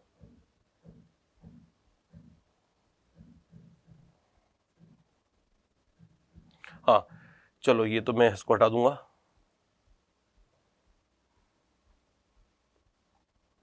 चलो, यहां पर F है, यहां पर H है। अब देखो, ये जो बगल ये वाला HF है, ये वाला जो HF है वो कितने H बॉन्ड बना रहा है, ये 1 और ये 2। तो HF की H बॉन्ड की संख्या होती है 2। तो HF की H बॉन्ड की संख्या 2 होती है, तो 2 कितने कितने वाले होते हैं बेटा, 10 और 10 वाले होते हैं। तो पानी के अंदर अपने को 7 एनर्जी वाले 4 बॉन्ड तोड़ने पड़ेंगे, तो हमें 28 एनर्जी देनी पड़ेगी। HF की H बॉन्डिंग स्ट्रॉन्गर है बच्चों, H बॉन्डिंग स्ट्रॉन्गर है, लेकिन नंबर ऑफ हाइड्रोजन बॉन्ड्स में 2 ही बन रहे हैं, क्योंकि इसमें H बॉन्ड शो करने वाले एटम्स ही कम हैं। एक तो H है और एक F है। वहां पानी के अंदर तो 2 H था और एक O था, तो मिलके H बॉन्डिंग की संख्या ज्यादा हो रही थी, यहाँ पर H बॉन्डिंग की संख्या कम होगी, तो इसलिए यहाँ पर एनर्जी देनी पड़ेगी मात्र 20। और अगर अमोनिया देखोगे तो अमोनिया में 3 तो H बॉन्डिंग करेंगे और एक इसका लोन पेयर भी H बॉन्डिंग करेगा, तो कुल मिला के 7 नहीं कितने 3 एनर्जी वाले, इसमें 4 H बॉन्ड होंगे, तो 12 ही एनर्जी लगेगी। इसका मतलब सबसे ज्यादा एनर्जी किसको अलग अलग करने में लगेगी, तो आंसर है पानी के मॉलिक्यूल्स को सेपरेट करने में मैक्सिमम एनर्जी लगेगी, इसलिए पानी का बॉइलिंग पॉइंट अपने तीनों में मैक्सिमम होता है। इन तीनों में बॉइलिंग पॉइंट पानी का मैक्सिमम है। तो बेटा मैं यहाँ पे लिख रहा हूँ, इन तीनों बातों को मिला के लिख रहा हूँ। बॉइलिंग पॉइंट ध्यान रखना बेटा, हाईएस्ट है पानी का। पानी अपने ग्रुप में टॉपर था, है मालूम है ना, पानी अपने ग्रुप में टॉपर था ना, अपने ग्रुप में, अपने पीरियड के अंदर भी अपने अगल बगल वाले हाइड्राइट्स की तुलना में इसका बॉइलिंग पॉइंट हाईएस्ट है। ध्यान रखना बेटा, ये वेरी वेरी इंपॉर्टेंट है। एनसीईआरटी में भी दे रखा है और एनसीईआरटी एग्जाम्पलर में भी दे रखा है। पानी का बॉइलिंग पॉइंट हाईएस्ट है, followed by HF and last is ammonia. और लास्ट में एक और उठा पटक होगी, जब अपने को पूरा समझ में आने लगता है कि और मजा आ गया, अब तो समझ में आ गया सारा, तब पता चलता है कि नहीं, पिक्चर अभी बाकी है मेरे दोस्त, और वो पिक्चर है मेल्टिंग पॉइंट की। मैंने अभी बताया था मेल्टिंग पॉइंट पैकिंग पर डिपेंड करता है, और पैकिंग मैंने बताया था कि एचएफ की पैकिंग बेकार पैकिंग है, जिगजैग पैकिंग, टेढ़ी मेढ़ी पैकिंग कोई अच्छी पैकिंग नहीं है। कभी कोई चीज़ें टेढ़ी मेढ़ी रखी हुई हो तो अपने को अच्छा नहीं लगता ना, क्या है, इसको अच्छे से पैक करके रखो। और अमोनिया की एच बॉन्ड एकदम लीनियर होती है, एकदम बढ़िया तरीके से अरेंज रहता है। तो एचएफ की पुअर पैकिंग है बेटा, एचएफ की सॉलिड स्टेट में पुअर पैकिंग है, पुअर पैकिंग है। जबकि अगर अमोनिया को देखें, अमोनिया को देखें तो ये सिमेट्रिकल पैकिंग है, गुड पैकिंग है। और इस कारण से इसको खामियां जो उठाना पड़ गया, किसको, एचएफ को। एचएफ ने सोचा कि भैया बॉइलिंग पॉइंट मेरा अमोनिया से ज़्यादा है, मेरी तो स्ट्रेंथ भी अमोनिया से ज़्यादा है। तो एचएफ को पूरा विश्वास था अपने ऊपर कि मेरा बॉइलिंग पॉइंट भी हाईएस्ट है और मेरा मेल्टिंग पॉइंट भी हाईएस्ट है। लेकिन बेटा ना तो उसका बॉइलिंग पॉइंट हाईएस्ट हो पाया, ना उसका मेल्टिंग पॉइंट हाईएस्ट हो पाया। बॉइलिंग पॉइंट हाईएस्ट ना होने का कारण हमने दिया नंबर ऑफ हाइड्रोजन बॉन्ड उसमें कम है, और मेल्टिंग पॉइंट कम होने का कारण हमने दिया उसकी पैकिंग पुअर है। तो देखो बेटा, मेल्टिंग पॉइंट का ऑर्डर देखो कितना सुंदर ऑर्डर है। H2O तो बिल्कुल अपनी पोजीशन बनाए हुए है, ये दोनों स्वैप हो गए हैं, अमोनिया पहले आ गया है और HF बाद में चला गया है। ठीक है बेटा, तो मैंने अभी कितने क्वेश्चंस करा दिए मालूम है, 9, क्योंकि पिछली वाली स्लाइड में 6 क्वेश्चंस थे, 7वां क्वेश्चन ये रहा। ये किस बात का जवाब है, स्ट्रेंथ ऑफ H बॉन्डिंग का जवाब है। स्ट्रेंथ ऑफ H बॉन्डिंग कोई आपसे पूछिएगा ना बेटा, तो आप ये जवाब देना, HF ज्यादा फिर पानी फिर अमोनिया, HF फिर पानी फिर अमोनिया। लेकिन कोई अगर आपसे बॉइलिंग पॉइंट के बारे में पूछे तो आप बोल देना कि अब इसका आंसर होगा पानी HF अमोनिया, मेल्टिंग पॉइंट पूछे तो पानी ammonia HF। I hope you will remember these all questions. तो ये अपना H बॉन्डिंग का टॉपिक यहाँ पे पूरा होता है। H बॉन्डिंग में इंटर इंट्रा हम क्वेश्चंस के अंदर ही डिस्कस कर लेंगे। अब आता है अपना मॉलिक्यूलर ऑर्बिटल थ्योरी के बारे में, थोड़ा सा मैं हिंट देना चाहूंगा। MOT के बारे में देखो क्या है मॉलिक्यूलर ऑर्बिटल थ्योरी, ये थोड़ी बहुत हम एनसीईआरटी के कुछ पॉइंट्स भी पढ़ेंगे। एनसीईआरटी के कुछ पॉइंट्स मेरे को अच्छे लगते हैं तो मैं उनको अभी आपके लिए लाया हूँ। यहाँ पर डायरेक्ट एनसीईआरटी खोल के आपको एनसीईआरटी पढ़ाऊंगा, लेकिन उसके पहले मैं अपना वर्जन बता देता हूँ कि शॉर्ट में हमको एमओटी में क्या क्या करना है। एमओटी पहली बात तो हमें ध्यान रखना है कि ये हमें करना है डाई एटमिक मॉलिक्यूल्स के लिए, है ना, डाई एटमिक मॉलिक्यूल्स के लिए। पहला पॉइंट तो हो गया ये डाई एटमिक मॉलिक्यूल्स के लिए। सेकेंड है होमो डाई एटमिक्स के लिए है। अगर होमोडायनेमिक्स पूछोगे तो मैं बोलूंगा H2 हो गया या N2 हो गया या N2 प्लस हो गया या N2 माइनस हो गया या O2, मतलब दो चीजें होनी चाहिए, बस दो आइटम्स होने चाहिए। डायएटमिक मतलब दो आइटम से बना हुआ। अगर पॉलीएटमिक की बात करोगे तो उसकी एमओटी हमारे सिलेबस में नहीं है, ठीक है ना, ज्यादा की एमओटी हमारे सिलेबस में नहीं है तो करने की आवश्यकता भी नहीं है, राइट। तो इसका मतलब हो गया होमोडायनेमिक्स की कर लेंगे। एक तो हो गया डायएटमिक मॉलिक्यूल्स के लिए हो गया, डायएटमिक्स के लिए हो गया, और इसके अलावा हम तीसरी बात करेंगे इलेक्ट्रॉन्स की संख्या 20 या उससे कम हो, राइट, इसकी बात करेंगे। मेनली ये किसके लिए है मालूम है, ये फोर्थ पॉइंट है। ये जो मॉलिक्यूलर ऑर्बिटल थ्योरी है mainly to prove paramagnetic nature of O2। O2 जो होता है पैरामैग्नेटिक होता है। अगर हम दूसरी थ्योरी से देखें, जो इसके पहले की थ्योरीज हैं उससे देखें, तो O2 जो है हमको लगता है यार इस पे सारे इलेक्ट्रॉन पेयर्ड हैं, लेकिन जब हमने इसको मैग्नेटिक फील्ड से पास किया तो मैग्नेटिक फील्ड में अट्रैक्शन करता है O2। अट्रैक्शन करता है मतलब O2 मैग्नेटिक नेचर का है, मतलब पैरामैग्नेटिक है, मतलब अनपेयर्ड इलेक्ट्रॉन्स हैं। तो अब इसमें मैं कैसे प्रूव करूं कि अनपेयर्ड इलेक्ट्रॉन से, कोई तरीका नहीं है सिवाय एमओटी के। तो only MOT is the method to prove that O2 is paramagnetic. ये भी अपने आप में एक सवाल है, नोट कर लीजिएगा। O2 is proved paramagnetic only by molecular orbital theory. Molecular orbital theory ये कहती है कि जब दो एटॉमिक ऑर्बिटल्स, ध्यान सुनना बेटा लाइन, ये वाली लाइन सारी मैं आपको उससे पढ़ाऊंगा, क्या बोलते हैं एनसीईआरटी से, लेकिन अभी जो मेरा वर्जन है वो सुन लो। दो एटॉमिक ऑर्बिटल जो सेम एनर्जी के हैं या लगभग सेम एनर्जी के हैं, वो जब इंटरेक्ट करेंगे तो दो नए मॉलिक्यूलर ऑर्बिटल्स बनेंगे जिनकी एनर्जी कम और ज़्यादा होगी, है ना। कैसे कि मान लो एक यहाँ पर सपोज करो कि आपके पास एनर्जी का सीक्वेंस है, यहाँ पर एक ऑर्बिटल है जिसकी एनर्जी 4 है, एक और ऑर्बिटल जिसकी एनर्जी 4 है, इसका नाम है आओ, इसका नाम भी आओ। आओ मतलब एटॉमिक ऑर्बिटल। ये दोनों एटॉमिक ऑर्बिटल हैं, बराबर एनर्जी के एटॉमिक ऑर्बिटल है, इंटरैक्ट कर रहे हैं। तो एमओटी कहता है कि जब ये दोनों इंटरैक्ट करते हैं तो एक तो लो एनर्जी का ऑर्बिटल बनता है, एक हाई एनर्जी का ऑर्बिटल बनता है। इसका नाम होता है BMO यानी बॉन्डिंग मॉलिक्यूलर ऑर्बिटल, और इसका होता है ABMO मतलब एंटी बॉन्डिंग मॉलिक्यूलर ऑर्बिटल। ठीक है, बॉन्डिंग और एंटी बॉन्डिंग दोनों बनते हैं। अगर इसकी एनर्जी बाय द वे 3 रह गई है, यानी इन 4 से कम हो गई है, तो इसकी उतनी ही बढ़ जाएगी जितनी यहाँ कम हुई है, यानी ये 5 हो जाएगी, क्योंकि दोनों एनर्जी कंजर्व रहनी चाहिए। पहले एनर्जी यहाँ थी 4 और 4 8, अब एनर्जी यहाँ पर है 3 और 5 8। तो इसका मतलब ये कि एनर्जी पहले जितनी थी, टोटल एनर्जी पहले 4 थी, अभी भी पहले 8 थी, अभी भी 8 है। इसका मतलब यहाँ पर एनर्जी का रीडिस्ट्रीब्यूशन हुआ है। तो एक और इंपॉर्टेंट लाइन आ गई, MOT is based on energy redistribution principle. MOT is based on energy redistribution principle, redistribution of energy के प्रिंसिपल पर बेस्ड है, यानी ऊर्जा के पुनर्वितरण पर आधारित है, राइट। तो अब क्या हुआ, ये 4 4 था, उसको 3 5 में डिवाइड कर दिया हमने। अब बात करते हैं कि जो BMO है और ABMO है उसमें क्या क्या है। तो इसकी लो एनर्जी है, साफ देख रहे हैं बेटा, इसकी लो एनर्जी है। लो एनर्जी है इसका मतलब इलेक्ट्रॉन के पाए जाने की संभावनाएं ज़्यादा हैं। लो एनर्जी है लेकिन मोर प्रोबेबिलिटी को लिखते हैं हम साई से, साई। तो साई इसकी ज़्यादा है, इसलिए साई की वैल्यू यहाँ पर देंगे psi1 + psi2, ठीक है ना। मतलब कि हम ये बोलेंगे कि यहाँ पर जितनी प्रोबेबिलिटी थी, यहाँ पे जितनी प्रोबेबिलिटी थी, उससे भी ज़्यादा प्रोबेबिलिटी यहाँ पर होगी, इसलिए psi1 + psi2 है। जबकि ABMO में प्रोबेबिलिटी कम हो चुकी है, एनर्जी बढ़ चुकी है, तो बच्चों इसकी हाई एनर्जी है। बच्चों ध्यान देना, हाई एनर्जी है, हाई एनर्जी है, लेकिन इलेक्ट्रॉन के पाए जाने की प्रोबेबिलिटी psi1 - psi2 है, psi1 - psi2 है। इसका मतलब यहाँ पर जो साई की वैल्यू आएगी वो psi1 - psi2 है, यानी यहाँ पर लो probability of finding an electron है। कहाँ पर, एंटी बॉन्डिंग में, ऑफ कोर्स, क्योंकि वहाँ पर एनर्जी थोड़ी सी ज़्यादा है, राइट। ये बात ध्यान रखेंगे। तो आपको क्या ध्यान रखना है कि what is the wave function of BMO, bonding molecular orbital का वेव फंक्शन कितना है, psi1 + psi2 है। एंटी बॉन्डिंग का कितना है, psi1 - psi2 है। एंटी बॉन्डिंग और एटॉमिक ऑर्बिटल्स के एनर्जी का ऑर्डर क्या है, तो हाईएस्ट एनर्जी वाला एंटी बॉन्डिंग है, फिर एटॉमिक ऑर्बिटल है, फिर BMO है, राइट। एनर्जी का ऑर्डर में सबसे ऊपर ये है, फिर ये है, फिर ये है, राइट। बोलो ठीक है ना। ये तो हो गया हमारा शुरुआती डिस्क्रिप्शन की करते कैसे हैं।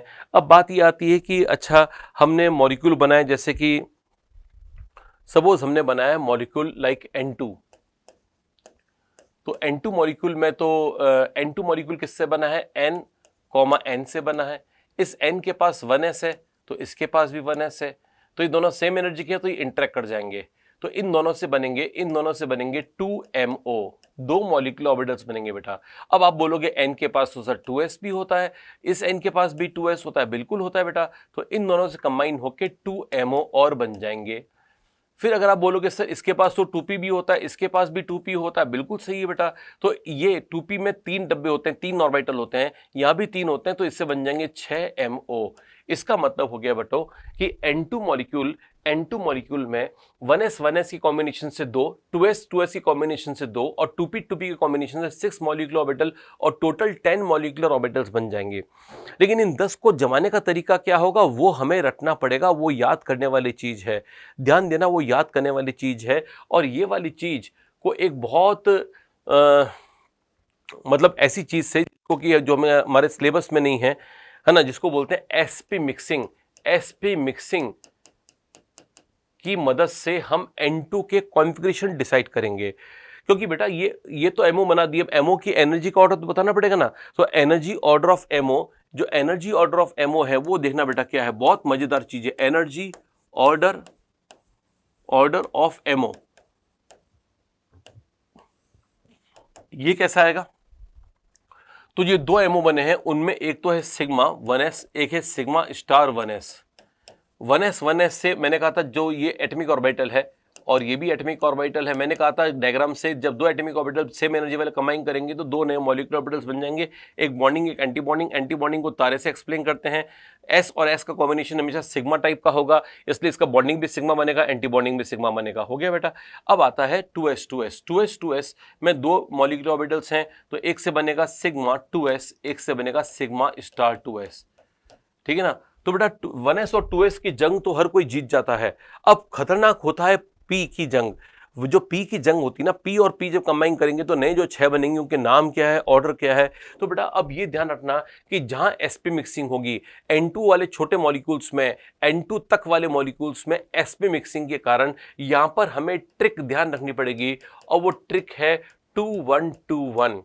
अब आप बोलोगे सर ये 2-1-2-1 क्या है? तो पहले 2-1 लिखे हैं वो तो बॉन्डिंग है, और बाद में 2-1 लिखे हैं वो एंटी बॉन्डिंग है। अब ये 2 क्या है? तो ये 2 है बेटा पाई, और ये 1 है सिग्मा, और ये 2 है पाई स्टार, और ये 1 है सिग्मा स्टार। आप बोलोगे नहीं सर समझ में नहीं आ रहा है, ये 2-1-2-1 क्या है? तो बेटा पाई को लिखो, पाई को लिखो। पाई की एनर्जी सेम होती है, पाई 2px और पाई 2py, यानी px से बना हुआ और py से बने हुए पाई की एनर्जी लगभग से एनर्जी सेम है, इसलिए मैंने इनको साथ साथ लिखा है, ऊपर नीचे लिखा है, क्योंकि मैं एनर्जी को ऐसे बढ़ा रहा हूं। जब एनर्जी को ऐसे बढ़ा रहे हैं तो यहां साथ साथ लिखने का, ऊपर नीचे लिखने का मतलब है वो सेम एनर्जी वाले हैं। कुछ लोग समझ नहीं पाते हैं, सोचते हैं सर इस पाई की एनर्जी ज्यादा है क्या? नहीं है, तो फिर आपने यहां पर ऊपर नीचे क्यों लिखा है? अरे जब एनर्जी ऐसे बढ़ रही है, जब एनर्जी ऐसे बढ़ रही है तो पैरेलल लिखने का मतलब है सेम एनर्जी। तो मतलब आज के बाद ध्यान रखना कि पाई वालों की एनर्जी सेम होती है। अरे भैया, तो ये हो गया 2। अब 1 का मतलब है सिग्मा 2pz। अब आप बोलोगे सर ये z क्यों लिखा आपने, xyz क्यों लिखा है? अब xzy क्यों नहीं लिखा, या zxy क्यों नहीं लिखा? तो पहली बात तो ये मेरी मर्जी। अगर आपकी मर्जी है कि आप z या लिखो तो आप लिख सकते हो, यू आर फ्री। लेकिन ध्यान देना कि एनसीईआरटी में माना हुआ है कि हम जो मॉलिक्यूलर एक्सिस है उसको सिग्मा मान लेते हैं। कुछ नहीं दिया हुआ हो तो हमें सिग्मा मान लेना है, जेड मान लेना है, सिग्मा नहीं सॉरी जेड मान लेना है। जो मेन सिग्मा वाली एक्सिस है, जहां सिग्मा बनता है वही मॉलिक्यूलर एक्सिस होती है, उसको अपने जेड मान रखा है, एनसीईआरटी में कह रखा है। अगर एग्जाम में सवाल आ गया कि नहीं मॉलिक्यूलर एक्सिस को एक्स मान लेना, तो बच्चों जहां पर सिग्मा लिखा है वहां पर एक्स लिख देना, कोई मना नहीं करेगा, और यहां पर वाई और जेड आ जाएगा। अरे क्लियर हुआ ना बेटा? बड़ा सिंपल से बात है, तो इसमें कोई बहुत बड़े राज की बात नहीं। मैंने बहुत बड़े राज की बात खोली आज, मजा आ गया, मेरे अलावा कोई नहीं जानता, ये सब जानते हैं। ठीक है ना बेटा? तो इसका मतलब ये कि सिग्मा 2pz में जो z है वो z मॉलिक्यूलर एक्सिस है, वो अपने एजम्पशन पर है। एनसीईआरटी ने z अज्यूम किया, तो मेरे को भी लगा कि मैं भी z अज्यूम कर लेता हूं। मैं अलग क्यों चलूंगी, मैं अलग चलूंगा, एनसीईआरटी का क्या है भाई, है ना? वही एनसीईआरटी के पीछे तो सब कुछ है, तो इसका मतलब एनसीईआरटी में z माना हुआ है तो हमने भी z मान लिया। लेकिन एग्जाम में परिवर्तन के लिए तैयार है। अगर उन्होंने x माना है तो आप ये नहीं बोलोगे अच्छा तूने x मान लिया, मैं तो एनसीईआरटी में लिखा हुआ मानूंगा, मैं तो z मानूंगा। तो फिर ठीक है, देख लेंगे, फिर आपको गड़बड़ हो जाएगा क्वेश्चन, ध्यान रखना, सीधी सी बात है। तो ये जो बता रहा हूँ वो करते जाना। ये हो गया बेटा 21 हो गया। अब 2-1 वापस करो, 2 मतलब पाई स्टार। अब ये पाई स्टार बिल्कुल सेम सिमेट्री में, पाई स्टार 2px, ओके भैया, पाई स्टार 2py, ठीक है चलो भैया, सिग्मा स्टार 2pz हो गया जी। गिन लो ऑर्बिटल कितने हैं, कितने होने चाहिए, 2 2 4 6 10 होने चाहिए, 1 2 3 4 5 6 7 8 9 10। ठीक है ना बेटा? आपने एटॉमिक स्ट्रक्चर में पढ़ा होगा पाउलीज एक्सक्लूजन प्रिंसिपल, जो कहता है एक ऑर्बिटल में 2 इलेक्ट्रॉन भरेंगे। तो बेटा जब इनमें इलेक्ट्रॉन भरेंगे तो प्रत्येक ऑर्बिटल में 2 इलेक्ट्रॉन भरने हैं। इसका मतलब हमें पाउली का एक्सक्लूजन प्रिंसिपल यहां भी लगाना है। पाउली का exclusion principle molecular orbital theory पर भी एप्लीकेबल होगा, राइट? यानी आप एटॉमिक स्ट्रक्चर में पाउलीज पढ़ते हो ये सोच के कि हाँ एटम में तो कर रहे हैं, पॉली में नहीं, मॉलिक्यूल्स में नहीं करेंगे। लेकिन ध्यान रखना बेटा, पॉली जो है आपकी 12 बजा देगा। पॉली बोलेगा अच्छा मैंने एटॉमिक स्ट्रक्चर में आपको लगाना सिखाया, तो क्या मॉलिक्यूल्स में को भूल जाओगे? नहीं, भूलना नहीं बेटा, पॉली को नमस्कार करते रहना है, बोलना है नहीं, मॉलिक्यूल्स में भी आपको नहीं भूलेंगे सर, हम तो मॉलिक्यूल में भी आपका प्रिंसिपल लगाएंगे, जिस प्रिंसिपल के अनुसार एक ऑर्बिटल में 2 इलेक्ट्रॉन भरते हैं अपोजिट स्पिन के साथ में, वो यहां पर भी करना है। तो पॉली के लिए राइट लगा दीजिएगा। फिर आता है बेटा कि अगर मैं यहां पर इलेक्ट्रॉन भरता हूं, यहां भरते हैं, यहां भर दिया, यहां भर दिया, अब इलेक्ट्रॉन को यहां कैसे भरें? तो ये सेम एनर्जी के हैं। सेम एनर्जी में लगता है हंट्स रूल, जो कहता है पहले एक इलेक्ट्रॉन ऊपर, फिर एक इलेक्ट्रॉन नीचे, फिर ऊपर, फिर नीचे, यानी कि पैरेलल स्पिन करो, यानी सेम स्पिन के साथ इलेक्ट्रॉन भरो, और जब और इलेक्ट्रॉन हो तो पेयरिंग करो। ये है हंस रूल ऑफ मैक्सिमम मल्टीप्लिसिटी। तो बच्चों यहां पर हंस रूल भी लगाना है। तो इसका मतलब बेटा कि पॉलीज एक्सक्लूजन प्रिंसिपल के साथ साथ आपको हंस रूल भी नहीं भूलना है, वो भी लगा देना है। पॉली भी लगाना है, हंट्स भी लगाना है, पॉली भी लगाना है, हंट्स भी लगाना है। ध्यान रखना बेटा, ये काफ़ी इंपॉर्टेंट चीज़ें हैं, क्लास में कभी कभी मिस हो जाती है बच्चों का, तो मैंने बता दिया है। तो ये अपना पास ऑर्डर आ गया। ऑर्डर को याद करने का तरीका क्या है? 2 1 2 1, क्योंकि यहाँ तक तो पूरी दुनिया सेम होती है। 1s 2s में किसी को दिक्कत नहीं आती है। Sigma 1s, sigma star 1s, sigma 2s, sigma star 2s, क्या आगे क्या है? आगे 2 1 2 1। ये याद हो गया N2 तक का कॉन्फ़िगरेशन। अब N2 से बने हुए कोई भी मॉलिक्यूल हो, N2 से बना हुआ कोई मॉलिक्यूल, उसको ऐसे करना, चाहे N2 प्लस हो, N2 माइनस हो, N2 2 प्लस हो, N2 2 माइनस हो, कोई भी हो N2 तक, यानी B2 के लिए भी ये लगेगा, C2 के लिए भी लगेगा, N2 के लिए भी लगेगा। अगर B2 का कॉम्प्लेक्शन लिखोगे ऐसे बना देना, C2 का ऐसे बना देना, N2 का ऐसे बना देना, N2 प्लस का ऐसे बना देना। इलेक्ट्रॉन बाद में भरना, पहले घर बनेंगे उसके बाद में हम रहेंगे। ये घर है, हम बाद में रहेंगे, हम मतलब इलेक्ट्रॉन, तो इलेक्ट्रॉन बाद में डालो, पहले घर बनाओ। ये घर बनाने का तरीका है। घर बनाना आ गया, उसके बाद में रहना तो आ ही जाएगा। ओके, तो इसका मतलब हो गया कि हमने N2 का घर बना दिया है। अब इसमें इलेक्ट्रॉन भर सकते हो। कितने इलेक्ट्रॉन होते हैं N2 में? तो 14 इलेक्ट्रॉन होते हैं। 14 इलेक्ट्रॉन, 14 इलेक्ट्रॉन भरिएगा भाई। 2 2 4 2 6 2 8 9 10 11 12 और ये 13 14 इलेक्ट्रॉन्स पूरे हो गए। खत्म, ये हो गया पूरा। अब आपको क्या करना है, ध्यान देना बेटा। अब आपको क्या करना है, बहुत अच्छी ट्रिक बताऊंगा कि N2 वाले मॉलिक्यूल में अगर आपको बॉन्ड ऑर्डर निकालना है। बॉन्ड ऑर्डर का मतलब समझ लेंगे, कई लोग बॉन्ड ऑर्डर का फॉर्मूला रटते रहते हैं। बॉन्ड ऑर्डर का मतलब ही मालूम नहीं होता है। बॉन्ड ऑर्डर का मतलब दो एटम्स के बीच में बनने वाले बॉन्ड्स की संख्या कैसे निकाली जाए। तो बॉन्ड कौन से इलेक्ट्रॉन बनाएंगे? तो आंसर है बॉन्ड वो बनाएगा जो लास्ट में जिंदा बचेगा, वो फिर बॉन्ड के बीच में आ जाएगा। अब जिंदा कौन बचेगा वो देखना बेटा। बॉन्डिंग और एंटी बॉन्डिंग एक दूसरे की ऐसी लड़ाई करते हैं एक दूसरे से कि एक दूसरे को काट के लड़ झगड़ के एक दूसरे को समाप्त कर देते हैं। जिसका मतलब है बॉन्डिंग एंटी बॉन्डिंग का नेट आंसर आता है 0। इनसे बॉन्ड नहीं बनेगा, मतलब ये 1s जो बॉन्ड बनाएगा, 1s के 2 इलेक्ट्रॉन, आप जानते हो 2 इलेक्ट्रॉन मिलकर एक बॉन्ड बनाते हैं, तो ये एक बॉन्ड बनाता है, लेकिन ये एक तोड़ देता है। बॉन्डिंग एक बनाएगा तो एंटी बॉन्डिंग एक तोड़ देगा। 2 इलेक्ट्रॉन मिलकर इसने एक बॉन्ड बनाया, इसने एक बॉन्ड बनाया, 1 बॉन्ड बनाया, मेक। इसने कहा अच्छा लो भाई मैं करता हूं 1 बॉन्ड ब्रेक, ठीक है ना। तो ये मेक एंड ब्रेक चलता रहेगा, लेकिन मेक एंड ब्रेक में लड़ाई झगड़ा मालूम है किसका होगा? लड़ाई झगड़ा हमेशा एक जैसी प्रजातियों का होता है, ठीक है ना। मतलब एक जैसी प्रजाति का मतलब इंसान का इंसान से होगा, जानवर का जानवर से होगा, इस तरह से होता है। ऐसा नहीं कि इंसान का जानवर से झगड़ा, अगर वो होता भी है तो यहां पर नहीं करना है। एमओटी में झगड़ा बराबर प्रजातियों करना है। सिग्मा का सिग्मा स्टार से झगड़ा करना है, पाई का पाई स्टार से। सिग्मा का पाई स्टार से मत करना, पाई का सिग्मा स्टार से मत करना, गलत हो जाएगा। मेरे कहने का मतलब यह है कि अगर आपको इलेक्ट्रॉन का झगड़ा करना है तो ये कैंसिल हो गए, ये जिंदा बच गए। इनको स्टार में कोई नहीं है तो इनको मारने वाला कोई नहीं है। इनका सिग्मा स्टार नहीं है, सिग्मा स्टार है, घर है, लेकिन उसमें लोग नहीं है, इलेक्ट्रॉन नहीं है, तो बेटा ये जिंदा बच जाएंगे। कितने जिंदा बचेंगे बेटा? तो 4 पाई इलेक्ट्रॉन जिंदा बचेंगे, जिसका मतलब है 2 पाई बॉन्ड बनेंगे, 2 पाई बॉन्ड बनेंगे। इधर से 2 सिग्मा इलेक्ट्रॉन जिंदा बचेंगे, जिसका मतलब है 1 सिग्मा बॉन्ड बनेगा, और जिसका मतलब है कि N2 में ऐसा बनेगा, पहले तो बनाना है सिग्मा और बाद में यहां पर बनाना है और यहां पर बनाना है पाई और यहां बनाना है पाई। 1 सिग्मा 2 पाई, मतलब बॉन्ड ऑर्डर आ गया इसका 3। मैंने कहा था बॉन्ड ऑर्डर का मतलब होता है बॉन्ड्स कितने बने हैं, तो जो जिंदा बचेंगे वही तो बॉन्ड बनाएंगे बेटा। अब आप फॉर्मूला कर लो, एनसीईआरटी में फॉर्मूला दे रखा है, bond order is equal to NP minus N upon 2 bonding electron minus anti bonding electron upon 2। अगर आप वैसे करना चाहें वैसे कर लो, वो रॉन्ग नहीं है, लेकिन बात ये भी सही है ना बेटा, ठीक है ना। तो इस प्रकार से करना है। तो मेरे ख्याल से ये बात समझ गए होंगे। अब एक बहुत अच्छा सवाल करते हैं हम कि सपोज करो आपसे पूछा जाए कि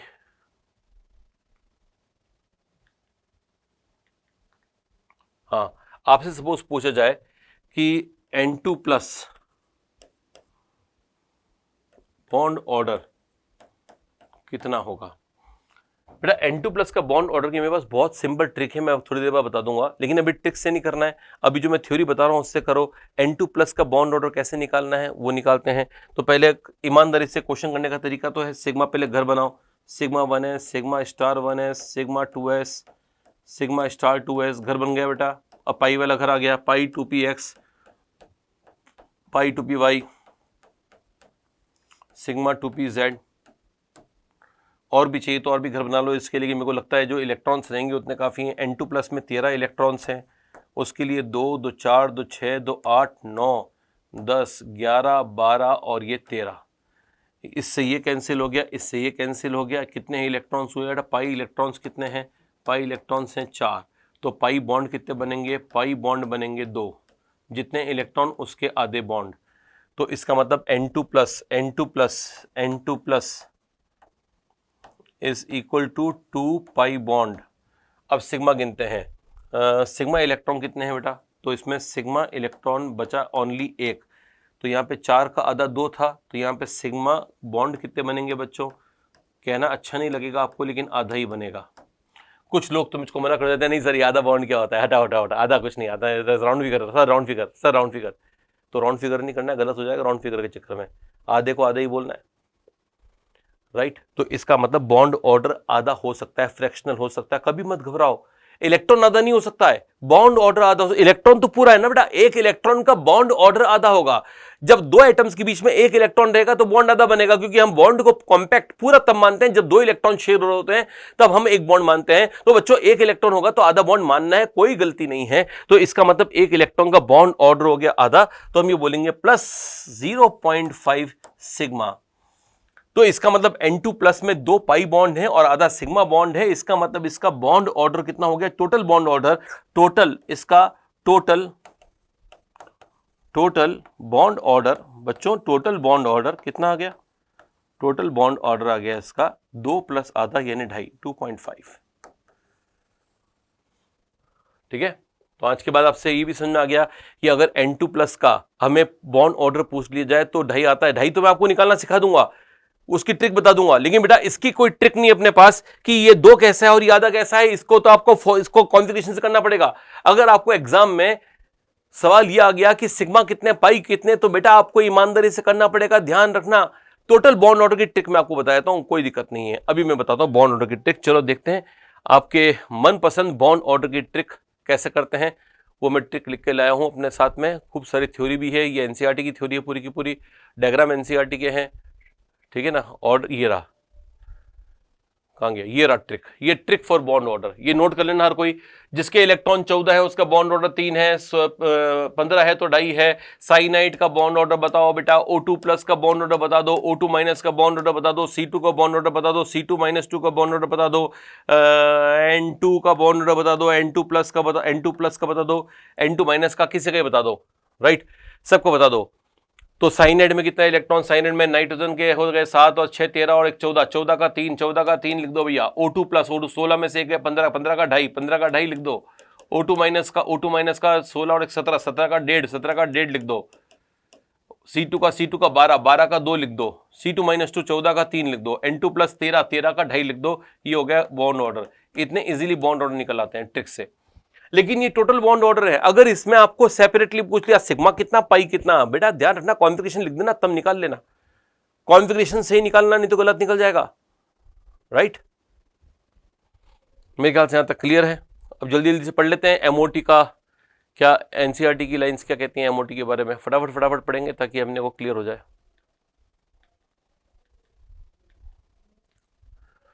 मॉलिक्यूलर ऑर्बिटल थ्योरी देखो ढंग से पढ़ा रहा हूं मैं, एक एक लाइन करके पढ़ा रहा हूं। MOT was developed by Hund and Mulliken. Mulliken और हंड ने 1932 में करा था। Features of theory are electrons in molecule are present in various molecular orbitals as the electrons of atoms are present in various atomic orbital. एक atom में electron के घर का नाम होता है एटॉमिक ऑर्बिटल। नाइट्रोजन में इलेक्ट्रॉन रहता है 1s 2s 2p में, ये एटॉमिक ऑर्बिटल्स है। लेकिन N2 में रहेगा सिग्मा स्टार में, पाई स्टार में, सिग्मा बॉन्डिंग एंटी बॉन्डिंग ऐसे में रहेगा। तो इसका मतलब यहां घर के नाम चेंज हो जाएंगे। मॉलिक्यूल में इलेक्ट्रॉन का घर कहलाएगा मॉलिक्यूलर ऑर्बिटल, एटम में इलेक्ट्रॉन का घर कहलाएगा एटॉमिक ऑर्बिटल। ये इसका मीनिंग है। अरे कहां गया भैया, ये इसका मीनिंग है, राइट। ये हमारा क्लियर हो गया। अब आते हैं atomic orbitals of comparable energies and proper symmetry. Proper symmetry भी होनी चाहिए, ऐसा नहीं एनर्जी तो बराबर है, ये भैया ये है, ये देखो ये है, ये इन दोनों की एनर्जी बराबर है, इसका है पी वाई, इसका है पी एक्स, इनकी एनर्जी बराबर है, लेकिन कॉम्बिनेशन नहीं होगा क्योंकि सिमेट्री प्रॉपर नहीं है। तो इसका मतलब सिमेट्री भी प्रॉपर होनी चाहिए। ऐसा नहीं कि बस दो को कंबाइन कर दिया बस हो गया मोटी चलो घर, अरे नहीं, यहां सिमेट्री भी प्रॉपर होनी चाहिए। तो बेटा ये प्रॉपर सिमेट्री वर्ड इंपॉर्टेंट है। इस पर बेस्ड सवाल पूछ लिया था, क्या बोलते हैं जेईई मेंस में, जो भी थोड़ी देर बाद करवाऊंगा मैं। ध्यान रखना प्रॉपर सिमेट्री होनी जरूरी है मॉलिक्यूलर ऑर्बिटल्स के लिए। बेटा ये वाला पॉइंट भी क्लियर हो गया हमारा। तो क्या याद रखोगे, सेम सिमेट्री के सेम एनर्जी के साथ साथ में प्रॉपर सिमेट्री भी होनी चाहिए, तब जाके मॉलिक्यूलर ऑर्बिटल्स का बनना एकदम सफलतापूर्वक हो जाएगा। अगला स्टेटमेंट करते हैं, while an electron in an atomic orbital is influenced by one nucleus. एक एटॉमिक ऑर्बिटल में एक एटम का एक न्यूक्लियस होता है। तो जो एक एटम के इलेक्ट्रॉन है उनका माई बाप बस एक न्यूक्लियस होगा, उनका मुखिया बस एक न्यूक्लियस होगा, वो बस एक न्यूक्लियस के को देखते हुए चक्कर काटेंगे। लेकिन अगर मॉलिक्यूल है तो उसमें दो न्यूक्लियस है, तो इलेक्ट्रॉन को इसकी बात माननी पड़ेगी, इसकी बात माननी पड़ेगी, एक माताजी एक पिताजी दोनों की बात माननी पड़ेगी। इस तरह से मॉलिक्यूल में इलेक्ट्रॉन एक से अधिक न्यूक्लियस के निगरानी में रहते हैं, जबकि एटॉमिक ऑर्बिटल में एक ही न्यूक्लियस की निगरानी में होते हैं। इसका मतलब है while an electron in an atomic orbital is influenced by one nucleus, in a molecular orbital it is influenced by two और मोर न्यूक्लियाई। हमारे सिलेबस में दो हैं, डाई एटॉमिक्स हैं, लेकिन अगर पानी की बात करें तो पानी में तीन न्यूक्लियस हैं, तो उसके जो इलेक्ट्रॉन्स हैं वो तीन न्यूक्लियस की निगरानी में है। तो nuclei depending upon the number of atoms in the molecule 10। ये क्लियर हो गया, यहां तक तो क्लियर हो गया। अब 10 के आगे करते हैं। 10 के आगे क्या है, 10 N atomic orbital is monocentric. ओहो हो, एटॉमिक ऑर्बिटल वे जो इलेक्ट्रॉन है वो कितनों की तरफ देख रहे हैं, एक की तरफ देख रहे हैं, लेकिन जो मॉलिक्यूल के इलेक्ट्रॉन है वो एक से ज्यादा की तरफ देख रहे हैं। तो इसका मतलब है कि एटम का सेंटर एक है, एक न्यूक्लियस है, तो मोनोसेंट्रिक कहलाता है। Atomic orbital is monocentric while molecular orbital is polycentric. जो एक से ज्यादा जगहों पर निगाहें रखते हैं वो पॉलीसेंट्रिक होते हैं। इसका मतलब मॉलिक्यूलर ऑर्बिटल्स के लिए ध्यान रखना पॉलीसेंट्रिक होंगे। ये अच्छा लाइन लिखा है बेटा एनसीईआरटी ने। अगला है number of molecular orbitals formed is equal to the number of combining atomic orbitals. ये तो आसान पॉइंट है, दो कंबाइन होकर दो बनेंगे, तो मैंने पहले बता दिया था ना, तो इसमें कोई दिक्कत नहीं। When two atomic orbitals combine to molecular orbitals form, दो से दो बनेंगे, ठीक है। One is non bonding, time pass, एक बॉन्डिंग बनेगा एक एंटी बॉन्डिंग बनेगा, इसमें कोई दिक्कत नहीं है। Bonding molecular orbital has lower energy, ये भी मैंने बता दिया। बॉन्डिंग वाले की एनर्जी लो है लेकिन इलेक्ट्रॉन फाइंड करने की प्रोबेबिलिटी ज्यादा है, तो low energy and hence greater stability. Stability ज्यादा है, एनर्जी कम है तो स्टेबिलिटी ज्यादा है then the corresponding anti bonding molecular orbital. ये भी सही है। Just as the electron probability distribution around the nucleus in an atom is given by atomic orbital, यानी एक एटॉमिक ऑर्बिटल में न्यूक्लियस के आसपास के इलेक्ट्रॉन के रहने की प्रोबेबिलिटी के बारे में बात करते हैं तो उस प्रोबेबिलिटी का नाम होता है एटॉमिक ऑर्बिटल। अब मॉलिक्यूल में इलेक्ट्रॉन फाइंड होने की प्रोबेबिलिटी का नाम होगा मॉलिक्यूलर ऑर्बिटल। तो just as an electron probability distribution around the nucleus in an atom is given by atomic orbital, the electron probability distribution around the group of nuclei in a molecules is given by molecular orbital. यानी कि जो atomic orbital है वो क्या है, वो एक ऐसी जगह है जहां पर इलेक्ट्रॉन किसी एटम में पाए जाने की प्रोबेबिलिटी हाई होती है। लेकिन अगर एटम से जुड़कर मॉलिक्यूल N2 बन चुका है तो N2 में मॉलिक्यूलर ऑर्बिटल वो जगह है जहां पर इलेक्ट्रॉन के पाए जाने की प्रोबेबिलिटी का डिस्ट्रीब्यूशन जो है वो मॉलिक्यूलर ऑर्बिटल कहलाता है। तो इसका मतलब ये वाला स्टेटमेंट भी आपको सही लग रहा होगा।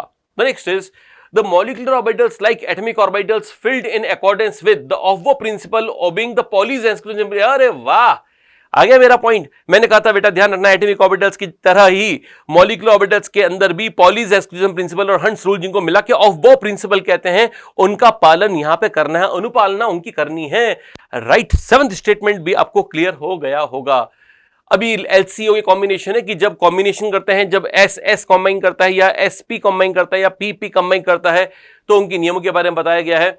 वेव मैकेनिक्स के प्रिंसिपल के अनुसार बोल रहा है atomic orbitals can be expressed by wave function psi which represent the amplitude of electron waves. These are obtained from solution of Schrodinger wave equation. However, since it cannot be solved for any system containing more than one electron, molecular orbitals which are one electron wave function for molecules are difficult to obtain directly from the solution of Schrodinger wave equation. Schrodinger की wave equation mostly one electron system के लिए सही है, लेकिन molecular orbital में जैसे एक electron से अधिक इलेक्ट्रॉन होगा, श्रोडिंगर साहब थोड़े सोच में पड़ जाएंगे कि भैया आप क्या करें, अब तो मेरी इक्वेशन भी फेल होने वाली है। तो इसलिए क्या करते हैं, टू ओवरकम दिस प्रॉब्लम, इस प्रॉब्लम को ओवरकम करने के लिए approximate method of LCAO has been developed, कि भैया हमें डायरेक्टली श्रोडिंगर से काम नहीं चल रहा तो कुछ तो करें, तो हमने एक अप्रॉक्सीमेट मेथड डेवलप किया और वो ये मेथड है, राइट। तो इसका मतलब Schrodinger wave equation applies to one electron system, but in the molecular orbital formation more than one electron system can not be described directly using the Schrodinger wave equation. The next is let us apply this method to the homonuclear diatomic hydrogen molecules. अब simple सी बात है, बोल रहा है homo nuclear डायटोमिक्स पे apply कर दो, तो वो तो मैंने बता ही दिया कि मेनली होमो न्यूक्लियर डायटोमिक्स के लिए हम पढ़ेंगे। लेकिन आज की जो एमओटी, जो अगर मैं अपार्ट एनसीईआरटी की बात करूं, तो वही एनसीईआरटी के बाहर की दुनिया अगर देखें तो होमो डायटोमिक्स की जगह हेटेरोडायटोमिक्स की भी एमओटी आ चुकी है और पॉली न्यूक्लियर सिस्टम्स की भी एमओटी आ चुकी है। अब ये बोल रहे हैं the formation of molecular orbitals can be described by the linear combination of atomic orbitals addition and by subtraction of wave function individual atomic orbital. जैसे कि मैंने कहा था आपको कि साई प्लस या माइनस साई भी होगा, अगर प्लस है तो बॉन्डिंग है, माइनस है तो एंटी बॉन्डिंग। यहाँ पर साई का मतलब है इलेक्ट्रॉन फाइंडिंग प्रोबेबिलिटी, तो इलेक्ट्रॉन फाइंडिंग प्रोबेबिलिटी प्लस में वहां होगी जहां पर बॉन्डिंग बनेगा, क्योंकि वहां इलेक्ट्रॉन रहना चाहेगा, और जहां नहीं रहना चाहेगा वहां माइनस लगा दीजिएगा, माइनस, बाकी और कुछ नहीं है। तो psi MO is equal to psi A plus minus psi A B, plus होगा तो बॉन्डिंग, माइनस होगा तो anti bonding. Therefore two molecular orbitals sigma and sigma star are formed as sigma, जिसमें बॉन्डिंग है तो प्लस आ गया, anti bonding है तो माइनस आ गया, बस इतना सा करना है। The molecular orbitals of sigma form by addition of atomic orbitals is called bonding molecular orbital. जो प्लस से बना है, मतलब सेम फेज में, प्लस का मतलब ये सेम फेज में है, प्लस का मतलब, अरे कहां गया, प्लस का मतलब ये सेम फेज में है बच्चों, प्लस का मतलब सेम फेज में है, सेम फेज में है, सेम फेज में है, और ये वाला ऑपोजिट फेज में है, ऑपोजिट फेज में है। तो सेम फेज में जुड़ने को बोलेंगे बॉन्डिंग और अपोजिट फेज में जुड़ने को बोलेंगे एंटी बॉन्डिंग। जब बीच में माइनस लिखा हुआ है मतलब अपोजिट फेज में जुड़ रहे हैं, सेम फेज में जुड़ रहे हैं तो बॉन्डिंग है, अपोजिट फेज में जुड़ रहे हैं तो एंटी बॉन्डिंग है। इसका मतलब है कि मान लीजिए मेरे पास एक पी ऐसा है, ये ऐसा प्लस माइनस है, और इसी फेज का यहां पे प्लस माइनस लिखा हुआ है। अगर दोनों सेम फेज हैं तो इसको बोलेंगे बॉन्डिंग, इससे बनेगा बॉन्डिंग, इस ऐसे कॉम्बिनेशन से बनेगा बॉन्डिंग। लेकिन अगर मैंने इसका फेज ऐसे कर दिया प्लस माइनस और इसका उल्टा कर दिया माइनस प्लस कर दिया, अब अगर मैं जोड़ रहा हूं अपोजिट फेज में जोड़ रहा हूं तो ये एंटी बॉन्डिंग है। इसका आंसर आएगा Sai A plus psi B, इसका आंसर आएगा साई ए माइनस साई बी। हो गया ना बच्चों, एकदम साधारण सी बातें हैं, आसान सी बातें हैं, लेकिन कभी कभी थ्योरेटिकल बातों में बच्चे अटक जाते हैं, तो इसलिए मैंने कहा चलो आज बता देते हैं कि क्या होता है। ये देखो, ये मैंने बताया था, ये साई ए है, ये एटॉमिक ऑर्बिटल वेव फंक्शन है, एटॉमिक ऑर्बिटल वेव फंक्शन है। इन दोनों वेव फंक्शन को जोड़ दोगे तो बॉन्डिंग आ जाएगा, घटा दोगे तो एंटी बॉन्डिंग आ जाएगा। ठीक है ना बेटा, बड़ा आसान सी चीज है। ये बात यहाँ पे भी लिखी हुई है। Qualitatively formation of molecular orbitals can be understood in terms of constructive destructive interference, मतलब वो प्रोबेबिलिटी को अभी इंटरफेरेंस कह दिया। जैसे दो वेव इंटरेक्ट करती है तो या तो कंस्ट्रक्टिव इंटरफेरेंस होता है, डिस्ट्रक्टिव इंटरफेरेंस होता है, उसी प्रकार से दो एटॉमिक ऑर्बिटल का इंटरेक्शन भी वेव इंटरेक्शन की तरह डिस्ट्रक्टिव या कंस्ट्रक्टिव इंटरफेरेंस के फॉर्म में होता है, जिससे बॉन्डिंग या एंटी बॉन्डिंग बनते हैं। बॉन्डिंग को आप ऐसे बताइए, जो बॉन्डिंग बनता है उसको आप यूं बताएं जैसे आप ये वाली वेव करते हो फिजिक्स में और ये वाली वेव करते हो, तो इन दोनों वेव को जोड़ के नई वेव बन जाती है जिसका एम्पलीट्यूड ज्यादा होता है ना, ज्यादा एम्पलीट्यूड है मतलब इलेक्ट्रॉन के पाए जाने की संभावना ज्यादा है। तो इसके अंदर ये जो आएगा वो ज्यादा एम्पलीट्यूड किससे आया है, इससे आया है ना। जबकि इसके अंदर अपोजिट फेज में एडिशन होगा। आप जानते हैं बेटा, वेव्स अगर अपोजिट फेज में हो तो आपने वेव्स में पढ़ा होगा, इससे डिस्ट्रक्टिव इंटरफेरेंस होता है जिससे एम्पलीट्यूड बहुत कम हो जाता है और इससे बन जाता है साई ए माइनस साई बी, राइट। तो बॉन्डिंग वाले को बनाना है अपने को कंस्ट्रक्टिव इंटरफेरेंस से, एंटी बॉन्डिंग को बनाना है डिस्ट्रक्टिव इंटरफेरेंस से। ये एक और बात एनसीईआरटी की आपको क्लियर होती हुई नजर आ रही होगी। चलो, इन्होंने यहां पे सब वही बोला है कि कहां पर इलेक्ट्रॉन डेंसिटी 0 होगी। तो बेटा जब यहां पर ऐसा होगा, यहां पर सपोज करो ये ऐसा हो रहा है, ये प्लस है, ये माइनस है और यहाँ पर माइनस है और यहाँ प्लस है, तो बेटा ये अपोजिट फेज में है, अपोजिट फेज में है, इसका मतलब डिस्ट्रक्टिव इंटरफेरेंस होगा। तो ये एक दूसरे को नष्ट करेंगे, बर्बाद करेंगे। तो बर्बाद कहां से करेंगे? जहां से टकराएंगे। ये माइनस वाला हिस्सा सुरक्षित रहेगा, लेकिन प्लस वाला हिस्सा टूट जाएगा। उधर से प्लस वाला हिस्सा ऐसे ही रहेगा, लेकिन माइनस वाला हिस्सा टूट जाएगा। ये टूटने को अपन डिस्ट्रक्टिव बोल रहे हैं, माइनस या प्लस। बीच में एक ऐसा एरिया होगा जहां पर इलेक्ट्रॉन डेंसिटी जीरो हो जाएगी, इलेक्ट्रॉन डेंसिटी यहां पर होगी ही नहीं, और इसको बोलेंगे नोड, इसको बोलेंगे नोड। तो इसका मतलब हो गया कि एंटी बॉन्डिंग कॉम्बिनेशन से न्यूक्लियाई के बीच में नोड आ जाता है। नोड आ जाता है मतलब ऐसी जगह बन जाती हैं जहां पर इलेक्ट्रॉन के पाए जाने की संभावना है ही नहीं, राइट। तो ये कहां पर होगा? एंटी बॉन्डिंग में होगा। एंटी बॉन्डिंग कॉम्बिनेशन में नोड बनेगा, बॉन्डिंग कॉम्बिनेशन में बिल्कुल परस्पर, है ना, सामंजस्य रहेगा, है ना, काफी दोस्ती रहेगी, मिलनसारिता रहेगी, प्लस माइनस है और यहां पर भी प्लस माइनस है। ये दोनों आपस में जबरदस्त दोस्ती निभाएंगे, बोलेंगे अरे वाह, गले लगेंगे, ठीक है ना, भरत मिलाप करेंगे और ये देखो टॉफी बना लेंगे, एक दूसरे को टॉफी बांटेंगे, टॉफी बन गई है। इसका मतलब यहां पर नोड का निर्माण नहीं होगा। नोड जनरली जो नोड वर्ड आया है, इलेक्ट्रॉन डेंसिटी जीरो जो आया है, नोडल प्लेन जो आया है, वो एंटी बॉन्डिंग के लिए आया है। तो एंटी बॉन्डिंग ऑर्बिटल जब कंबाइन करेंगे तो नोडल प्लेन बनेगा, इलेक्ट्रॉन डेंसिटी जीरो हो जाएगी, जबकि बाकियों के लिए ऐसा नहीं लिखा है। इसका मतलब जहां भी नेगेटिव वर्ड है ना, नेगेटिव है, रिपल्शन है, डिस्ट्रक्टिव है, ये सारे एंटी बॉन्डिंग के लिए है। कंस्ट्रक्टिव है, दोस्ती है, मिलनसारिता है, एक दूसरे को एंकरेज करना है, सिनर्जी है, ये सारा कुछ बॉन्डिंग वाली परिभाषा होगी। एंटी बॉन्डिंग, बॉन्डिंग दोनों अलग अलग टाइप के होंगे qualitatively, right. The next point, it may be noted that the energy of the anti bonding is raised above the energy of the parent. अभी एक ही बात को घिस रहा है यार, ये बात एनसीईआरटी की अच्छी नहीं है फिर की, मतलब ये कोई एक ही बात को घिस रहा है, ठीक है। वो हो गया ना कि एंटी बॉन्डिंग वाला ज्यादा एनर्जी का होगा, combined energy of bonding orbital has lowered the parent orbital, total energy of the two molecular orbitals however remains the same as. अच्छा, ये लास्ट में अच्छा पॉइंट लिख दिया इसने। टोटल एनर्जी, मैंने कहा था 4 4 और 3 5, याद है ना। मैं हर बात को सोच समझ के बोलूंगा बेटा, कि ताकि कोई अपने एनसीईआरटी का कोई पॉइंट आपको क्वेश्चनेबल नहीं लगे, खराब नहीं लगे, गलत नहीं लगे। तो एकदम बात सही है उनकी कि टोटल एनर्जी वैसी की वैसी ही रहती है जैसी कि पहले थी। पहले 4 4 थी, अब 3 5 हो गई है। 4 4 और 3 5, 4 4 8, 3 5 8 हो गया। तो इसका मतलब ये एकदम सही कहा है इन्होंने। कंडीशंस इन्होंने दिए, तो कंडीशंस मैंने बता दिया, सेम, नियरली सेम एनर्जी के होनी चाहिए। जो कंबाइन कर रहे हैं ऑर्बिटल्स हैं वो नियरली सेम एनर्जी के होने चाहिए। मैंने बताया था आपको कि ताकि एनर्जी सेम होगी तभी तो इंटरेक्ट कर पाएंगे। आगे आ जाओ। Types of molecular orbitals, type कौन से बेटा? सिग्मा, पाई, डेल्टा। सिग्मा कैसा होता है? ऐसा होता है सिग्मा, यूं होता है सिग्मा, ये सिग्मा है, ये पाई है ना। और डेल्टा, डेल्टा हमारे सिलेबस में नहीं है लेकिन एनसीईआरटी में लिख दिया, तो जस्ट बताया तो आपको डेल्टा कैसा होता है। देखो सिग्मा ऐसे बनता है, सिग्मा ऐसा, पाई ऐसे, और डेल्टा ऐसे, डेल्टा ऐसे। जैसे डी ऑर्बिटल्स होते हैं, डी ऑर्बिटल ऐसे होते हैं, डी ऑर्बिटल्स।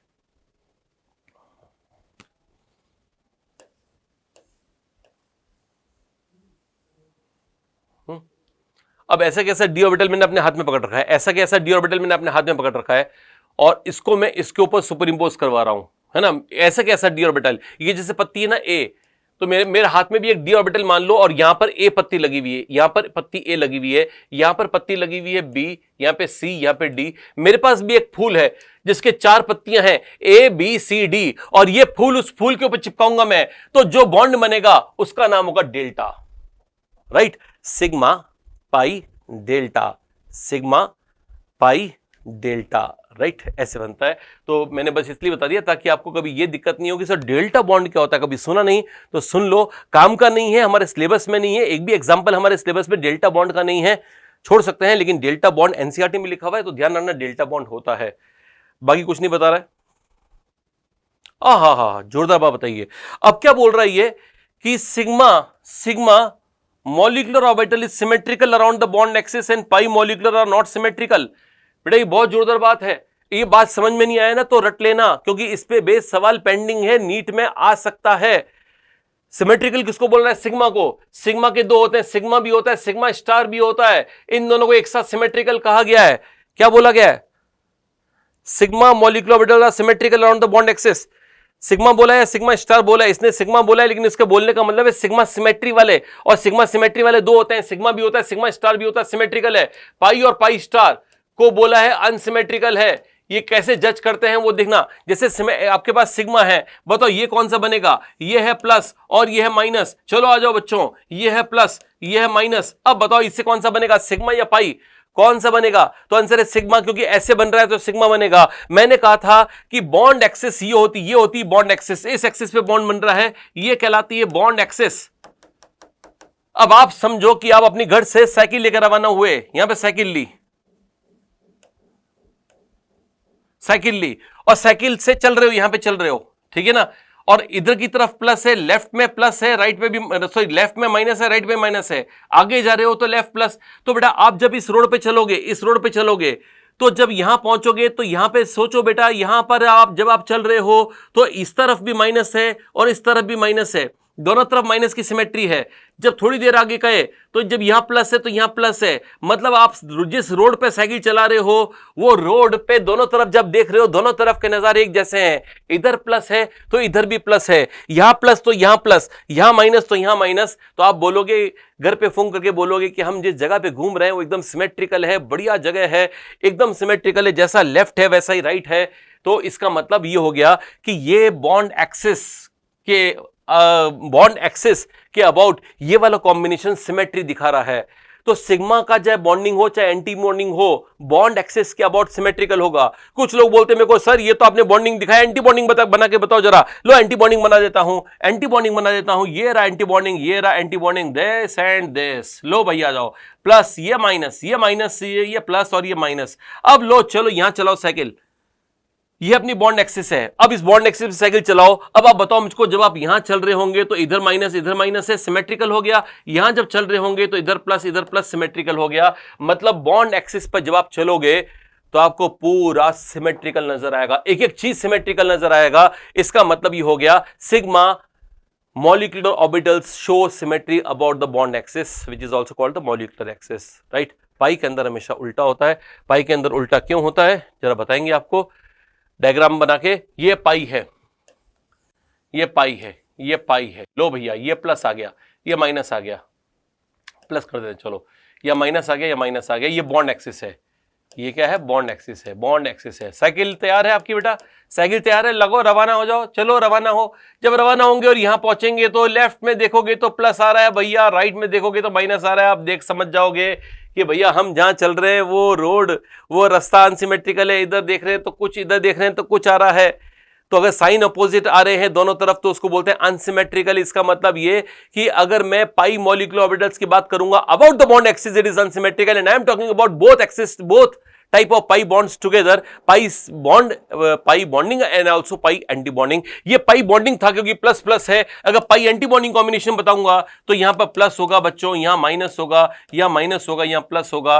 और बेटा अगर आप अपनी साइकिल चलाओगे तो वापस यहां पर आके वही बोलोगे कि सर इस तरफ दिख रहा है प्लस, इस तरफ दिख रहा है माइनस। इसका मतलब हम जहां चल रहे हैं वो एकदम अनसिमेट्रिकल जगह है। तो यानी कि क्या याद कर लोगे, सिग्मा हो चाहे सिग्मा स्टार हो, it is symmetrical about the bond axis. दूसरी बात याद कर लोगे, जब पाई हो चाहे पाई स्टार हो, symmetrical about the bond axis. ये याद कर लीजिएगा, एकदम आसान सी चीजें हैं, राइट। चलिए ये एनर्जी लेवल डायग्राम है। माइनस का मतलब है बेटा एंटी बॉन्डिंग है, माइनस का मतलब एंटी बॉन्डिंग है। एंटी बॉन्डिंग का मतलब ये डिस्ट्रक्शन करेंगे, डिस्ट्रक्शन करेंगे तो ये समझो ये एस है, ये एस है। अगर डिस्ट्रक्शन करेंगे तो जब ये जुड़ेंगे तो जहां जुड़ेंगे वहां से ज़्यादा टूटेंगे। ये यूं टूट जाएगा, ये यहाँ पे तो ऐसे रहेगा, ये यूं टूट जाएगा, ये ऐसा कुछ बन जाएगा जिसको एनसीईआरटी ने ऐसा बनाया है। तो ये प्लस और माइनस मतलब अपोजिट वेव फंक्शंस होंगे और यहाँ पर आ जाएगा एक नोडल प्लेन, यहाँ पर जो आ जाएगा नोडल प्लेन आ जाएगा। तो इस तरह से इन्होंने बना रखा है। ये माइनस का मतलब है एंटी बॉन्डिंग कॉम्बिनेशन, प्लस का मतलब है बॉन्डिंग कॉम्बिनेशन, या माइनस का मतलब एंटी बॉन्डिंग कॉम्बिनेशन है, प्लस का मतलब बॉन्डिंग कॉम्बिनेशन है, या माइनस का मतलब एंटी बॉन्डिंग है, प्लस का मतलब बॉन्डिंग कॉम्बिनेशन है। ठीक है ना, इस तरह से ही मैंने सारे बता दिए हैं आपको। ठीक है, मैंने एनर्जी ऑर्डर तो पहले बता दिया आपको, जो कॉन्फ़िगरेशन था वो मैंने पहले बता दिया, तो उसमें कोई नई चीज़ नहीं है। अब एनसीईआरटी की जो खास चीज़ें हैं, वो जो पहली वाली जो चीज़ें हैं वो खास चीज़ें हैं। अब इतना कोई खास आपके लिए रहा नहीं है, फिर भी अपन देख लेते हैं कुछ और बातें। अच्छा, इसमें सिग्मा बॉन्ड ऑर्डर, हालांकि मैंने तो आपको इसको ट्रिक में बता दिया है और एक कॉन्फ़िगरेशन का लिखने का तरीका से बता दिया है कि अगर आपको बॉन्ड ऑर्डर निकालना है, मान लो आपको निकालना है फाइंड, क्वेश्चन बता रहा हूं बेटा, find sigma bond order and pi bond order in O2 plus बेटा ये फॉर्मूला तो उन विद्यार्थियों के लिए, हालांकि एनसीईआरटी में दिया हुआ फॉर्मूला नहीं है, लेकिन ये फॉर्मूला उन विद्यार्थियों के लिए नहीं है, उन विद्यार्थियों के लिए है जिन्होंने क्लास अटेंड कभी करी नहीं है, ठीक है ना। डायरेक्ट वो फॉर्मूला बेस्ड जिंदगी जीना चाहते हैं और फॉर्मूले करना चाहते हैं तो ठीक है, हमको भी परेशानी ले भी कर ले, फॉर्मूले से आंसर तो आ ही जाएगा। लेकिन जो बेसिक हैं वो देखो कैसे होते हैं। सिग्मा और पाई का बॉन्ड ऑर्डर निकालना है O2 प्लस में, तो पहले O2 प्लस का कॉन्फिगरेशन बताओ क्या होगा। तो मैंने बताया था बेटा कि O2 का कॉन्फिगरेशन, O2 प्लस का कॉन्फिगरेशन होगा O2 वाला, और O2 वाले का ट्रिक होता है जैसे N2 वाले का ट्रिक होता है 2-1-2-1, वैसे O2 और उससे बनने वाले मॉलिक्यूल्स का ट्रिक होता है 1-2-2-1। अगर आप बोलोगे सर ये 1-2-2-1 क्या है, तो यहाँ पे लिख के देख लेते हैं। Sigma 1s, sigma star 1s, sigma 2s और सिग्मा स्टार 2s तक तो मैंने कहा था कोई ट्रिक नहीं है। अब ट्रिक इसके बाद से स्टार्ट होगी। पहले 1 है मतलब ये सिग्मा है, तो सिग्मा कौन सा होता है, हमेशा z वाला होता है, सिग्मा के लिए हमेशा z लिखते हैं, मैंने कहा था। फिर 2 मतलब दोनों पाई हैं, पाई 2p x लिख दीजिए बेटा, यहाँ पाई 2p y लिख दीजिए। आगे आता है 2, तो इसका मतलब अब ये दोनों बॉन्डिंग थे तो ये दोनों एंटी बॉन्डिंग होंगे।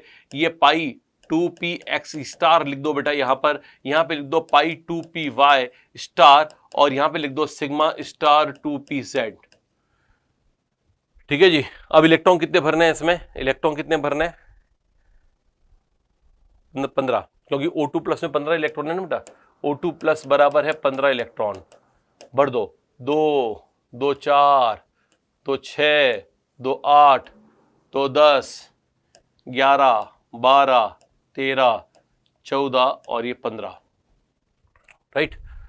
15 इलेक्ट्रॉन भर दिए। काटो अब, ये इससे कट जाएगा, ये इसका दुश्मन है, इसका दुश्मन है सिग्मा स्टार। सिग्मा स्टार जिंदा नहीं है, मतलब सिग्मा इलेक्ट्रॉन कितने बचे हमारे पास, सिग्मा इलेक्ट्रॉन जिंदा बचे हमारे पास 2, तो सिग्मा बॉन्ड ऑर्डर कितना होगा बेटा, सिग्मा बॉन्ड ऑर्डर हो जाएगा 1, सिग्मा बॉन्ड की संख्या 1 होगी। अब पाई आते हैं बेटा, पाई में ये 4 इलेक्ट्रॉन है, इनके दुश्मन कितने हैं, 1, तो हमें ये 4 में से ये एक तो आपस में लड़ मर जाएंगे, तो हमारे पास नेट इलेक्ट्रॉन जिंदा कितने बचेंगे, तो 4 - 1 बचेगा, क्योंकि ये इसका 1 इलेक्ट्रॉन इसके 1 इलेक्ट्रॉन को मारने में खुद मर जाएगा। तो जब लड़ाई झगड़ा होता है तो अब बराबर के पाई और पाई स्टार के बराबर इलेक्ट्रॉन मरेंगे, तो जिंदा बचेंगे पाई के कितने बचेंगे, 3 इलेक्ट्रॉन, पाई के 3 इलेक्ट्रॉन जिंदा बचेंगे। तो इसका मतलब पाई का बॉन्ड ऑर्डर कितना बनेगा, पाई बॉन्ड ऑर्डर बनेगा इसका आधा 1.5। तो इसका मतलब बेटा समझ लो जब आपको O2 plus is equal to 1 sigma plus 1.5 pi equal to bond order, total bond order की बात करेंगे तो 1 और 1.5 2.5 आ जाएगा। तो हमने जो ट्रिक निकाली थी बेटा उससे भी आपका 2.5 आ सकता है, लेकिन अगर एग्जाम में सिग्मा और पाई पूछेगा तो ऐसे कीजिएगा, राइट, कोई दिक्कत नहीं है। चलो हमारा MOT अब समाप्त होता है। होप कि आपको MOT में सब कुछ क्लियर हो गया होगा, और ये nature of bond, bond length, magnetic nature, ये सब उससे आ जाएगा। मैंने आपको ट्रिक तो पहले बता दिया है। H बॉन्डिंग के बारे में जो NCERT में लिखा हुआ है वो थोड़ा एक बार पढ़ लेते हैं ताकि हमें थोड़ा कॉन्फिडेंस आ जाए। Nitrogen, oxygen, fluorine are highly electronegative element when they attach to hydrogen atom to form a covalent bond. The electrons of the covalent bond are shifted towards more electronegative atom. ठीक है ना, इससे plus और minus create हो जाएगा। This partially positively charged hydrogen atom forms a bond with other more electronegative atom. This bond is known as hydrogen bond. ये बोल रहा है कि जब H जुड़ता है X से और H जुड़ता है X से, तो ये वाला जो नेगेटिव है वो इस पॉजिटिव के साथ जो बॉन्ड बना लेता है उसको H बॉन्ड कहते हैं। वीकर देन कोवेलेंट बॉन्ड, ये वीकर होता है कोवेलेंट बॉन्ड से। ये तो कोवेलेंट बॉन्ड है, ये कोवेलेंट बॉन्ड है, ये H बॉन्ड है, और स्ट्रॉन्गर ये है, ध्यान रखना। NCERT लिखता है हाइड्रोजन बॉन्ड की तुलना में कोवेलेंट बॉन्ड स्ट्रॉन्गर है। For example in HF molecule the H bond exist between hydrogen atom of one molecule and fluorine atom of another as depicted, ये वाला होगा। Here hydrogen bond act as bridge between two atoms which hold one atom by covalent bond and the other by hydrogen bond, right? Hydrogen bond is represented by dotted line dash dash dash while a solid line represent the covalent bond. बिल्कुल सही है। हम जब ऐसे लिखते हैं HX और dot dot dot HX लिखते हैं तो ये वाला जो है ना वो तो डॉटेड बॉन्ड है, तो H बॉन्ड है, और सॉलिड लाइन इसको कहते हैं, ये कोवेलेंट बॉन्ड है। H bond can be defined as attractive force which binds hydrogen atom of one molecule with the electronegative of another. तो हम ये मान सकते हैं एनसीईआरटी की डेफिनेशन के अनुसार कि ये H बॉन्ड वो बॉन्ड है जो कि एक एटम के EN एलिमेंट को दूसरे एटम के हाइड्रोजन से जोड़ती है, ठीक है ना। हाइड्रोजन बॉन्डिंग वो बॉन्डिंग है जो एक मॉलिक्यूल के इलेक्ट्रोनेगेटिव एलिमेंट को दूसरे मॉलिक्यूल के हाइड्रोजन से जोड़ती है। Cause of formation of H bond, of cause of formation भी तो वही है ना, attachment. When hydrogen is bonded to strongly electronegative element X, the electron pair shared between the two pair, ये तो वापस वही की वही बात बोल रहा है, ज्यादा कुछ नहीं, वही बोल रहा है same. Magnitude of H bonding, magnitude of H bonding depends on the physical state of the compound.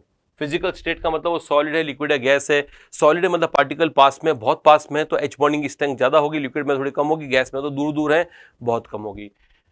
It is maximum in the solid state, minimum in the gaseous state. Does the H bond have strong influence in the structure and properties of the compound? अगर H bond है तो molecule के structure और properties में बहुत भयंकर अंतर आ सकता है, जैसे कि H2O है और H2S है। तो इस लाइन को मैं प्रूव कर रहा हूँ बेटा, एनसीईआरटी की लाइन को प्रूव कर रहा हूँ, और ऐसे ही प्रूफ हमारे लिए जरूरी होता है सोचना वाइल स्टडिंग द एनसीईआरटी। तो कुछ लोग एनसीईआरटी की रीड करते हुए जब तक ये एग्जाम्पल के फॉर्म में उसको नहीं देखेंगे, एग्जाम में आपको पता ही नहीं चलेगा ये क्वेश्चन एनसीईआरटी का है या नहीं है। अब सुनिए बेटा, H2O H2S के अंदर जो H2S है वो सब जानते हैं रूम टेम्परेचर पर गैस है, और हम सब जानते हैं H2O is the reason of life because at room temperature it is a liquid. अब ये लिक्विड क्यों है जानते हो? Because of H bonding. H bonding वो चीज है जिसने इसको गैस से लिक्विड बना दिया। सोचो, थोड़ी देर पहले मैंने कहा था कि मॉलिक्यूलर मास इसका कम होने के कारण इसका बॉइलिंग पॉइंट कम होना चाहिए था, कम होना चाहिए था। अगर इसका बॉइलिंग पॉइंट कम होता तो अगर ये गैस है तो ये भी तो गैस होती बेटा, पानी भी गैस होता। सोचो जरा कितना खराब होता, पानी गैस होता और हम उस गैस को मतलब इनहेल करके काम चला रहे होते हैं। हम ये नहीं बोलते हम पानी पी रहे हैं, हम पानी सूंघ रहे हैं, ऐसा बोलते हैं हम। लेकिन फॉर्चुनेटली H बॉन्डिंग के कारण ऐसा हुआ, कुछ पानी लिक्विड बन गया और हम उसको पीते हैं, तभी हम जीते हैं। तो इसका मतलब ये कि H2O इज अ लिक्विड, और ये मैं बोल रहा हूं कि influence, strong influence on the structure and properties of the compound. कितना भयंकर इन्फ्लुएंस है H बॉन्डिंग का। इन्फ्लुएंस अगर यहां से गायब कर दें तो हमारे मतलब लाइफ का रीजन गायब हो जाए। What is the reason for life, वही गायब हो जाए, वही वेपर बन जाए अगर H बॉन्डिंग गायब हो जाए तो H बॉन्डिंग को नमन है भैया। और इसलिए फिजिकल प्रॉपर्टीज और ये जो प्रॉपर्टीज है, influence on the structure and properties है, वो स्ट्रॉन्ग इन्फ्लुएंस रखता है। तो ये ध्यान रखना बेटा, कभी ये लाइन आ जाए तो इसको राइट बोलना है, स्ट्रॉन्ग, क्योंकि हम बोलते हैं तो वीक फोर्सेज है तो स्ट्रॉन्ग इन्फ्लुएंस का रहेगा। Week forces sometimes have strong influence on the properties, ये बात इंपॉर्टेंट है। ये बात जेईई मेंस में ही पूछी गई थी, अभी बताऊंगा, शायद क्वेश्चन भी इसका आएगा, तब इस बात को ध्यान रख लीजिएगा। इंटरमोलिकुलर, इंट्रामोलिकुलर आप जानते हैं बेटा, ऑर्थोनाइट्रोफिनॉल बहुत फेमस एग्जांपल है। बेंजीन में अगर यहां पे लगा हुआ है OH ग्रुप और यहां पे लगा हुआ है N double bond O coordinate bond O group, तो ये जो H बॉन्डिंग है वो इंट्रा है। तो एक ही मॉलिक्यूल के दो एटम्स के बीच में होने वाली बॉन्डिंग का नाम इंट्रा है, और अगर दो मॉलिक्यूल्स पास में अगल बगल बैठे हैं तो उसके बीच में होने वाली को बोलते हैं इंटर, राइट।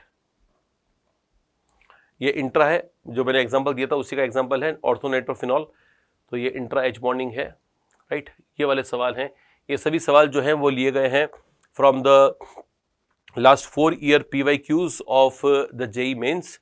कुछ सवाल हम करने का प्रयास करेंगे, फटाफट देखते हैं। According to MOT the species which does not exist नहीं कर रही मतलब बॉन्ड नहीं बना रही है, बॉन्ड नहीं बना रही मतलब बॉन्ड ऑर्डर कितना है, 0 है। अब 0 बॉन्ड ऑर्डर कब होगा? जब बॉन्डिंग और एंटी बॉन्डिंग में इलेक्ट्रॉन बराबर हो जाएंगे और सेम सिमेट्री वाले बराबर हो जाएंगे, तो खा जाएंगे एक दूसरे को और नेट कुछ नहीं बचेगा, बचेगा 0। He2 minus, He2 minus, helium के पास होते हैं 2 इलेक्ट्रॉन, 2 दूनी 4 और 1 5, तो He2 माइनस को लिखो 5 इलेक्ट्रॉन वाला। इसका कॉन्फ़िगरेशन है सिग्मा 1s,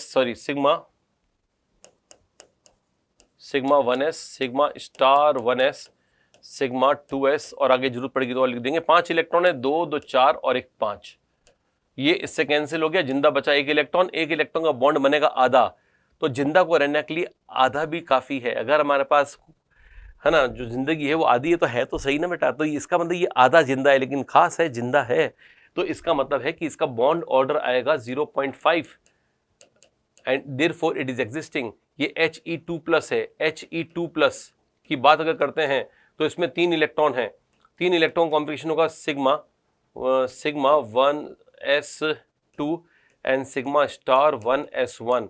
अब 2 में से एक, क्योंकि मैंने कहा था कि झगड़ा होगा, तो इसका 1 इलेक्ट्रॉन इसका 1 इलेक्ट्रॉन को खा जाएगा, तो बचेगा जिंदा बचेगा 1 इलेक्ट्रॉन। 1 इलेक्ट्रॉन मतलब बॉन्ड ऑर्डर हो जाएगा आधा भी जिंदा रहेगा तो इसका मतलब ये भी जिंदा रहेगा। O2 माइनस 2 की बात करें तो इसमें 18 इलेक्ट्रॉन है, 18 इलेक्ट्रॉन है। और 18 इलेक्ट्रॉन का थोड़ी देर पहले मैंने बताया था कि इसका बॉन्ड ऑर्डर अगर आप निकालोगे मेरी ट्रिक से तो आंसर आएगा 1। इसको बोलते हैं पेरोक्साइड आयन। और डायरेक्टली याद रखो बेटा, O2 फैमिली को डायरेक्टली याद रखो कि O2 माइनस 2 का बॉन्ड ऑर्डर 1 आता है, इसको पेरोक्साइड कहते हैं। बॉन्ड ऑर्डर 1 होता है और आपने कभी पेरोक्साइड को बनाया भी होगा, ऐसे बनता है पेरोक्साइड, ये पेरोक्साइड है। तो पेरोक्साइड का बॉन्ड ऑर्डर कितना है? 1 है, मतलब ये जिंदा है। इसका देखते हैं Be2 में इलेक्ट्रॉन कितने हैं? 4। Sigma 1s2 sigma star 1s2, ये इसको खा गए, बचा कुछ नहीं, आंसर है 0, मतलब ये एग्जिस्ट नहीं करेगा। एग्जिस्टिंग नॉन एग्जिस्टिंग मॉलिक्यूल जो होगा वो 4th होगा, बाकी सारे एग्जिस्टिंग हैं बेटा, क्योंकि बाकी सबका बॉन्ड ऑर्डर कुछ ना कुछ आ रहा है। अरे क्या कर रहा है, बॉन्ड ऑर्डर सबका कुछ ना कुछ आ रहा है, भले आधा आ रहा है लेकिन इंपॉर्टेंट है कि आ रहा है, राइट। पानी पी लेते हैं, काफी देर हो गई है।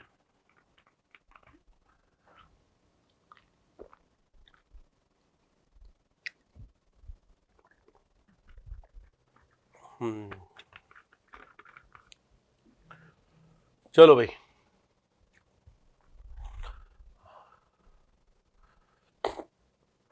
dipole interactions are the only non-covalent interactions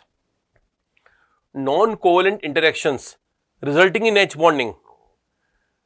ये बोल रहा है कि only non covalent interaction that result in H bond formation. बेटा H बॉन्ड फॉर्मेशन तो कई तरीके से हो सकता है, ये भी हो सकता है जैसे मान लो आपके पास है F नेगेटिव आयन और ये आयन है और ये HF से कंबाइन हो रहा है, तो ये डाइपोल है और ये आयन है, तब भी H बॉन्डिंग बन सकती है। तो H बॉन्डिंग बनने के लिए डाइपोल ओनली कोवेलेंट इंटरेक्शंस नहीं है, ठीक है ना। H बॉन्डिंग अलग अलग तरीकों से बन सकती है, तो ये ओनली लिखते ही इसने गड़बड़ कर दिया। अगर ये बोलता है it is one of the type of the H bonding interaction, dipole facilitates the H bonding या कैन फैसिलिएट H बॉन्डिंग, वो H बॉन्डिंग होने में मदद करेगा, डाइपोल इंटरेक्शन से H बॉन्डिंग होने में मदद करेगा, ये मैं मानता हूं। ये बोल रहा है ओनली, इसके अलावा दुनिया में कोई भी नहीं। गलत हो गया बेटा, आयन डाइपोल से होने वाले भी हाइड्रोजन बॉन्ड बन सकते हैं, तो इसका मतलब ये वाला स्टेटमेंट तो फॉल्स है बेटा। अब आता है ये वाला, fluorine is the most electronegative, बिल्कुल सही है। And the H bonding in HF are symmetrical, मैंने वर्ड यूज किया था सिमेट्रिकल, मैंने कहा था जब सारे बॉन्ड बराबर लेंथ के हों तो सिमेट्रिकल कहलाएंगे। तो HF के अंदर H बॉन्डिंग एकदम सिमेट्रिकल मैंने बताई थी। उसकी पैकिंग अच्छी नहीं थी, उसकी पैकिंग जिगजैग थी, याद है बेटा आपको, लेकिन उसके सारे बॉन्ड एक जितने लेंथ के थे, और जब सारे बॉन्ड एक जैसे लेंथ के थे तो वो सिमेट्रिकल होगा। इसका मतलब ये ट्रू स्टेटमेंट है। पहला फॉल्स है, दूसरा ट्रू है। अब देख लीजिएगा जो भी आंसर है, पहला फॉल्स दूसरा ट्रू, कौन सा होगा? पहला फॉल्स दूसरा true. A is false but the R is true. List 1 with list 2 bond order, देखो इनर्ट गैसेस को देखते ही 0 कर देना। इनर्ट गैसेस का बॉन्ड ऑर्डर अगर न्यूट्रल है, न्यूट्रल इनर्ट गैसेस कभी कंबाइन नहीं करेंगी। आयन हो सकता है plus Ne2 plus He2 plus He2 minus, इनका बॉन्ड ऑर्डर हो सकता है आधा वगैरह कुछ भी आया, लेकिन Ne2 न्यूट्रल है बेटा। इसके 10 और 10 20 इलेक्ट्रॉन, 20 इलेक्ट्रॉन की मैंने ट्रिक बनाई थी, वो 0 पे जा रहा है। 20 इलेक्ट्रॉन का बॉन्ड ऑर्डर 0 पे जा रहा है, इसका बॉन्ड ऑर्डर 0, A का 0 होगा, A का 0 मतलब A का थर्ड होगा, A का थर्ड होगा, थर्ड, A का थर्ड, A का सेकंड गलत, A का ये गलत, ये गलत और A गलत। आंसर है फर्स्ट आंसर है, करके भाग जाओ बस। फिर भी अगर आप देखना देख लो, N2 का 14 इलेक्ट्रॉन है, बॉन्ड ऑर्डर होगा 3 का मतलब क्या हो गया 4, तो इसका आंसर होगा 4th। तो इसका 4th देख लो, 4th क्या, B का 4 फ्लोरीन। F2 में तो एक ही बॉन्ड बनता है ना, F सिंगल बॉन्ड F ही तो बनता है, तो सिंगल है तो इसका मतलब 1, तो थर्ड का 1, D का बचा हुआ हो गया 2। बिल्कुल सही बात है, कोई दिक्कत नहीं है ना। आगे बढ़ते हैं। Which are paramagnetic in nature, इनमें से पैरामैग्नेटिक कौन है? Na2O, लो भैया Na2O बना हुआ है Na प्लस का कॉमा O-2 का। Na प्लस का कॉम्बिनेशन है 1s2 2s2 2p6, सारे इलेक्ट्रॉन पेयर्ड हैं। O-2 बना हुआ है 1s2 2s2 2p6 का, सारे इलेक्ट्रॉन पेयर्ड हैं, मतलब ये डायमैग्नेटिक है। तो इसको मैं D लिख रहा हूं बेटा, है ना। KO2 बना हुआ है K प्लस का और साथ में O2 माइनस का। K प्लस का कॉन्फ़िगरेशन तो लास्ट में आता है 3s2 3p6। जब सोडियम का 2s2 2p6 है तो सोडियम के नीचे पोटेशियम का भी तो 3s2 3p6 होगा, सारे इलेक्ट्रॉन पेयर्ड हैं। लेकिन O2 माइनस में इलेक्ट्रॉन की संख्या गिनोगे तो इसमें आ रहे हैं 17 इलेक्ट्रॉन, 17 इलेक्ट्रॉन जो है ऑड नंबर है और ऑड नंबर के इलेक्ट्रॉन कभी पेयर नहीं हो सकते, तो ये पैरामैग्नेटिक है बच्चों, ये पैरामैग्नेटिक मॉलिक्यूल है। NO2 N double bond O और कोऑर्डिनेट बॉन्ड O बनाते हैं और अनपेयर इलेक्ट्रॉन यहां छोड़ देते हैं। ऐसा अगर आपको याद नहीं है तो ऐसे कर लो, NO2 में N के पास इलेक्ट्रॉन कितने हैं होते हैं, नाइट्रोजन के टोटल इलेक्ट्रॉन 7 हैं और ऑक्सीजन के 8 दूनी 16 हैं, 16 + 7 23 हैं, 23 इलेक्ट्रॉन ऑड हैं और ऑड इलेक्ट्रॉन हमेशा पैरामैग्नेटिक होंगे। इसका मतलब ये भी पैरामैग्नेटिक हो गया, पैरामैग्नेटिक।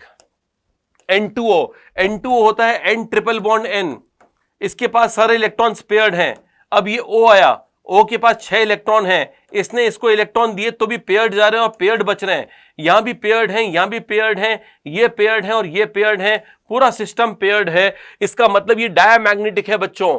ClO2 में ClO2 में Cl के पास 7 इलेक्ट्रॉन है, ऑक्सीजन के पास 8 दूनी मतलब वैलेंस इलेक्ट्रॉन गिन लेते हैं चलो, क्लोरीन के वैलेंस इलेक्ट्रॉन 7 हैं, ऑक्सीजन के 6 दूनी 12 हैं, 12 और 7 19 है, 19 मतलब पैरामैग्नेटिक हो गया क्योंकि इसके ऑड इलेक्ट्रॉन है। तो ऑड नंबर इलेक्ट्रॉन्स हमेशा पैरामैग्नेटिक होंगे, तो ये भी पैरामैग्नेटिक हो गया। N के वैलेंस इलेक्ट्रॉन 5 और O के 6, 11 इलेक्ट्रॉन हुए, 11 मतलब ऑड नंबर, तो ये भी पैरामैग्नेटिक हो गया।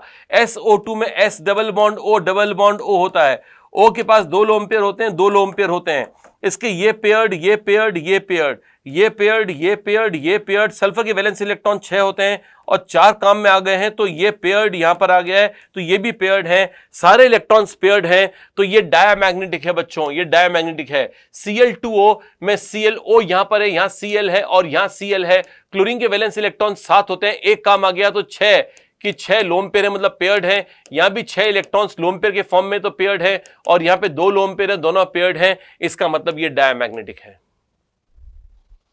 थोड़ा जल्दी जल्दी जरूर हो रहा है लेकिन बेटा समय भी कम है ना, 4 मई को तो अपना एग्जाम ही है, right.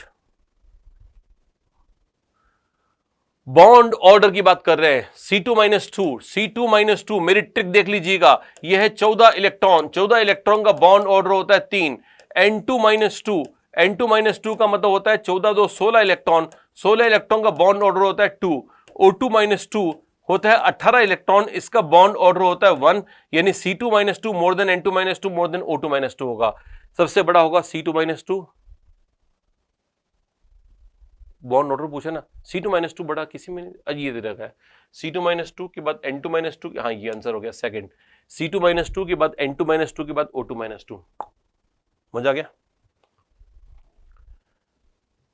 Which of the following dynamic molecules become stronger on the basis of MOT by removal of electron? Electron को हटाते ही और बॉन्ड स्ट्रॉन्ग हो जाए। बेटा इलेक्ट्रॉन हटके बॉन्ड स्ट्रॉन्ग हो रहा है, इसका मतलब वो इलेक्ट्रॉन निकाला गया है एंटी बॉन्डिंग से, फ्रॉम एंटी बॉन्डिंग। अगर आप एंटी बॉन्डिंग से इलेक्ट्रॉन को निकालोगे तो बॉन्ड ऑर्डर बढ़ जाता है, एंटी बॉन्डिंग मॉलिक्यूल को बर्बाद करता है, बर्बाद करने वाले को फेंक दोगे तो आबाद हो जाएगा, यानी बॉन्ड ऑर्डर बढ़ जाएगा। ये तरीका सही रहेगा। और अगर आपको ऐसे नहीं करना है तो आप ऐसे कर दो कि NO है, इसको बनाओ NO+, यहां पर NO में 15 इलेक्ट्रॉन थे, यहां पर हो गए 14 इलेक्ट्रॉन, 15 का होता है 2.5 और 14 का होता है 3, तो यहां से जाने पे बॉन्ड ऑर्डर बढ़ गया है, बॉन्ड स्ट्रांग हो गया है, तो इसका मतलब हमारा आंसर ए आएगा। लेकिन ऑप्शन में कोड्स हैं कि भैया ABC भी हो सकता है, सब करके देखना पड़ेगा। N2 से बनाओ N2+, N2 से N2+, यहां पे है 14 इलेक्ट्रॉन बच्चों, यहां पर है 13 इलेक्ट्रॉन, इसका 3 है, इसका 2.5 है, तो इसका मतलब N2 से N2+ बनाना अच्छी बात नहीं है, ये हमारा आंसर नहीं होगा, बी नहीं होना चाहिए, बी होने वाला गलत, बी होने वाला गलत। चलो ए तो है ना, तो मतलब आंसर थर्ड आ गया। थोड़ा सोचो बेटा, आप एग्जाम के हॉल में हो, ये सोच के देखो, अपने आप आपका बढ़िया लगेगा। फिर भी कर लेते हैं डबल चेक करने के लिए, O2 से O2+ बन रहा है, तो O2 का बॉन्ड ऑर्डर होता है 2 और O2+ का होता है 2.5, 2.5, इसका 2 है, इसका 2.5 है। और आप जानते हैं बेटा 2 से 2.5 बड़ा होता है, मतलब यहाँ बॉन्ड स्ट्रांग हो रहा है, तो यहां से भी इलेक्ट्रॉन निकलने में बॉन्ड स्ट्रांग हो रहा है, ए और सी होने चाहिए, तो एक ही ऑप्शन बन रहा है ये, इससे हो जाएगा। फिर C2 और B2 को करके देख लेना, इसमें इलेक्ट्रॉन बॉन्डिंग से निकलेंगे, बेटा ध्यान रखना, इसमें बॉन्डिंग से, इसमें बॉन्डिंग से निकलेंगे, तभी हो रहा, नहीं वैसे नहीं याद रखना है। तो C2 और C2+ कर दो, C2 का बॉन्ड ऑर्डर होता है, C2 में कितने इलेक्ट्रॉन है 12 और यहां पर है 11, तो 12 से 11 पे जाएंगे तो आधा कम हो जाएगा, तो वापस वही इसमें भी 10 से 9 पे जाएंगे तो आधा कम हो जाएगा, तो ये और ये गलत हो जाएंगे, ये और ये सब गलत हैं। Answer is A and C. Increasing bond order, ये तो बड़े आसान है ना। O2 प्लस का लिख दो 15 इलेक्ट्रॉन, O2 का लिख देते हैं 16 इलेक्ट्रॉन, O2 माइनस का, ये सारे जेई मेंस के पूछे हुए सवाल हैं 21 से 24 के बीच में। इनमें से ऐसे कैसे टकेंगे कुछ तो आपके ध्यान देना। जो लोग सोच रहे हैं ना कि पता नहीं टाइम पास चल रहा है, वो नहीं है। O2 माइनस 2 18 इलेक्ट्रॉन है ना। तो बस ये घटते हुए ऑर्डर में हो गया। इसका होता है 2.5, इसका होता है 2, इसका होता है 1.5 और इसका होता है 1। बस तो ये O2 प्लस सबसे ज़्यादा होगा। O2 प्लस ज़्यादा होगा मतलब ये दुनिया O2 प्लस के बाद में O2 के बाद में O2 माइनस और फिर O2 2 माइनस, O2 2 माइनस, ये वाला आंसर फर्स्ट होगा। O2 plus O2 minus O2 2 minus, right. ठीक है, बढ़िया है, मस्त है। चलो 8वां, टोटल 10 क्वेश्चन करने वाले हैं अपन। 8 क्वेश्चन पे पहुंच चुके हैं, 8वें पे पहुंच चुके हैं बस। What is the number of unpaired electrons in the highest occupied, अरे रे ये क्वेश्चन आ गया क्या। हाईएस्ट ऑक्यूपाइड मॉलिक्यूलर ऑर्बिटल, इसको शॉर्ट में बोलते हैं बेटा होमो, हाईएस्ट ऑक्यूपाइड मॉलिक्यूलर ऑर्बिटल। जैसे N2 है, N2 में कॉन्फ़िगरेशन है sigma 1s, sigma star 1s, sigma 2s, sigma star 2s, पाई 2px, पाई 2py, sigma 2pz, pi star 2px, pi star 2py, और आगे और जगह मिले तो सिग्मा स्टार 2pz लिख देना। इलेक्ट्रॉन से इसमें 14 इलेक्ट्रॉन, 2 2 4 2 6 2 8 9 10 11 12 13 14, ठीक है ना बेटा। अब देखो इसमें यहां से यहां तक ऑर्बिटल्स भरे हुए या खाली हैं बेटा, ये सब भरे हुए हैं। भरे हुए को बोलते हैं OMO, फुल फॉर्म है ऑक्यूपाइड मॉलिक्यूलर ऑर्बिटल्स। वापस रिपीट कर रहा हूं, भरे हुए ऑर्बिटल्स है ऑक्यूपाइड, उन्होंने भर रखे हैं। भरे हुए मतलब ऑक्यूपाइड। और जो खाली हैं, यहां से खाली स्टार्ट गया है और ये पूरे खाली हैं। इसके आगे जितने भी खाली हैं, खाली को बोलते हैं ओमो, यूमो मतलब अनऑक्यूपाइड मॉलिक्यूलर ऑर्बिटल। समझ में आ गया बेटा। OMO का full form occupied molecular orbital, UMO का full form unoccupied molecular orbital. अब ऑक्यूपाइड में जहां पर सबसे ज्यादा एनर्जी, ऑक्यूपाइड की दुनिया यहां से यहां तक है, ऑक्यूपाइड की दुनिया यहां से यहां तक है। इस ऑक्यूपाइड की दुनिया में बताओ, ऑक्यूपाइड की दुनिया में हाईएस्ट एनर्जी वाला ये है कि नहीं है बेटा। तो इसका मतलब इसका नाम देंगे होमो। होमो का मतलब हो गया हाईएस्ट एनर्जी रखने वाला ऑक्यूपाइड मॉलिक्यूलर ऑर्बिटल। यानी शॉर्ट में जहां पर आपने आखिरी इलेक्ट्रॉन लिखा है बस वही होमो है। जहां आपने इलेक्ट्रॉन आखिरी लिखा है, आखिरी इलेक्ट्रॉन यहां लिखा है, वो ओमो है। होमो का मतलब हाईएस्ट ऑक्यूपाइड मॉलिक्यूलर ऑर्बिटल, जहां पर आखिरी इलेक्ट्रॉन भरा गया वो होमो। और उसके ठीक बाद वाला खाली कहलाएगा ल्यूमो। ये दोनों हैं। ल्यूमो का मतलब है अनऑक्यूपाइड मॉलिक्यूलर ऑर्बिटल में लोएस्ट एनर्जी वाला। लोएस्ट मतलब जो सबसे पहले है इस दुनिया में। ये जितनी भी दुनिया बनाओगे आप, उस दुनिया में सबसे लो एनर्जी वाला ये तो होगा। अनऑक्यूपाइड की दुनिया में पहला ऑर्बिटल, ये यूं समझे, बड़ा आसान तरीका बताता हूं। जहां आपने इलेक्ट्रॉन भरा, लास्ट इलेक्ट्रॉन भरा वो होमो, और उसके ठीक बाद वाला खाली ल्यूमो। ओहो सुनो, जहां आपने इलेक्ट्रॉन भरा, लास्ट इलेक्ट्रॉन जहां भरा, आप इलेक्ट्रॉन भर रहे, यहां पर लास्ट इलेक्ट्रॉन भरा, बस ये होमो है। और इसके ठीक बाद वाला खाली ये ल्यूमो है। जहां आखिरी इलेक्ट्रॉन भरा वो होमो, उसके ठीक बाद वाला खाली ल्यूमो। ये तरीका है होमो ल्यूमो करने का, राइट। अब आपने से पूछ रहा है what is the number of unpaired electrons in the homo of following species N2। तो देखो N2 है, ये N2 मैंने बता दिया। अब N2 में होमो पूछ रहा है। होमो मतलब कि ये वाला, ये होमो है। इसमें क्या पूछ रहा है, नंबर ऑफ अनपेड इलेक्ट्रॉन। बताओ इसमें अनपेड इलेक्ट्रॉन कितने हैं। ये दोनों तो पेयर्ड है ना बेटा, अनपेड है नहीं इसके पास, अनपेड 0 है। तो इसका आंसर 0 आएगा। इसका आंसर 0 आएगा मतलब आंसर या तो फर्स्ट होगा या फिर थर्ड होगा। समझ में आ गया। ऐसे सारी स्पीशीज निकाल लोगे बेटा, O2 निकाल लोगे। अब O2 निकालोगे तो क्या होगा, O2 का भी कर लेते हैं अपन। O2 sigma 1s, sigma star 1s, sigma 2s, sigma star 2s, sigma 2pz, पाई 2px, पाई 2py, pi star 2px, pi star 2py, sigma star 2pz। Electron भरिए अब 2 2 4 2 6 2 8 10 11 12 13 14 15 16। यहाँ पर अपने इलेक्ट्रॉन लास्ट में भरे तो ये दोनों होमो हो गए। होमो में अनपेयर्ड कितने दिख रहे हैं? 2 दिख रहे हैं। तो O2 के होमो में 2 हैं, O2 के होमो में 2 हैं, 2 हैं मतलब इसके 2 हैं। ये तीसरे नंबर पे है तो तीसरा जवाब 2 होना चाहिए, तीसरे का 2 होना चाहिए। यहाँ पे तीसरे का 0 है, यहाँ पे तीसरे का 2 है, मतलब आंसर फर्स्ट है हमारा। इस तरह से करने हैं सवाल। होमोल्यूमो समझ में आ गया ना बेटा? नीट में अभी तक होमोल्यूमो पूछा नहीं है, जेई में इसमें पूछना स्टार्ट कर दिया है। तो ध्यान रखना, वो लोग जो कि सोचते हैं अरे बड़े आसान आसान सवाल आते हैं एमओची के, एमओची के कभी मुश्किल भी आ सकता है, ध्यान रखना। According to MO theory the bond order for, अरे यार ये क्या घटिया क्वेश्चन बार बार है। O2 - 2, O2 - 2 कितने? 18 इलेक्ट्रॉन। अभी बताया था ट्रिक से बॉन्ड ऑर्डर 1 CO। वैसे हेट्रो है, हेट्रो का एग्जैक्ट नहीं आता है, लेकिन हमें जो एमओटी पढ़ाई गई है उसको अप्लाई करें। ये बोल रहा है अकॉर्डिंग टू एमओ थ्योरी, यानी हमने जो एमओटी पढ़ी है उसके अनुसार इसमें कितने इलेक्ट्रॉन है? 8 और 6 14 इलेक्ट्रॉन है। 14 इलेक्ट्रॉन का बॉन्ड ऑर्डर 3 आएगा। NO+, 8 से 15 में से 1 गए, 14 इलेक्ट्रॉन का बॉन्ड ऑर्डर 3 आएगा। ये एग्जैक्ट 3 तो नहीं आता है, कजलिन्स रूल एक रूल है जिससे हम करते हैं तो पता चलता है कुछ फेरबदल होता है, लेकिन ठीक है। अप्रोक्सीमेट मैंने पहले भी कहा था, अभी पढ़ा एनसीईआरटी में लिखा हुआ इट इज अप्रोक्सीमेट वर्जन, तो फिर ठीक है। 3 और 3 ठीक है, 1 3 3 1 3 3 लगा भाई, 1 3 3 आंसर इज फर्स्ट। आ जाओ next. The bond order and magnetic property of एसिटलाइट।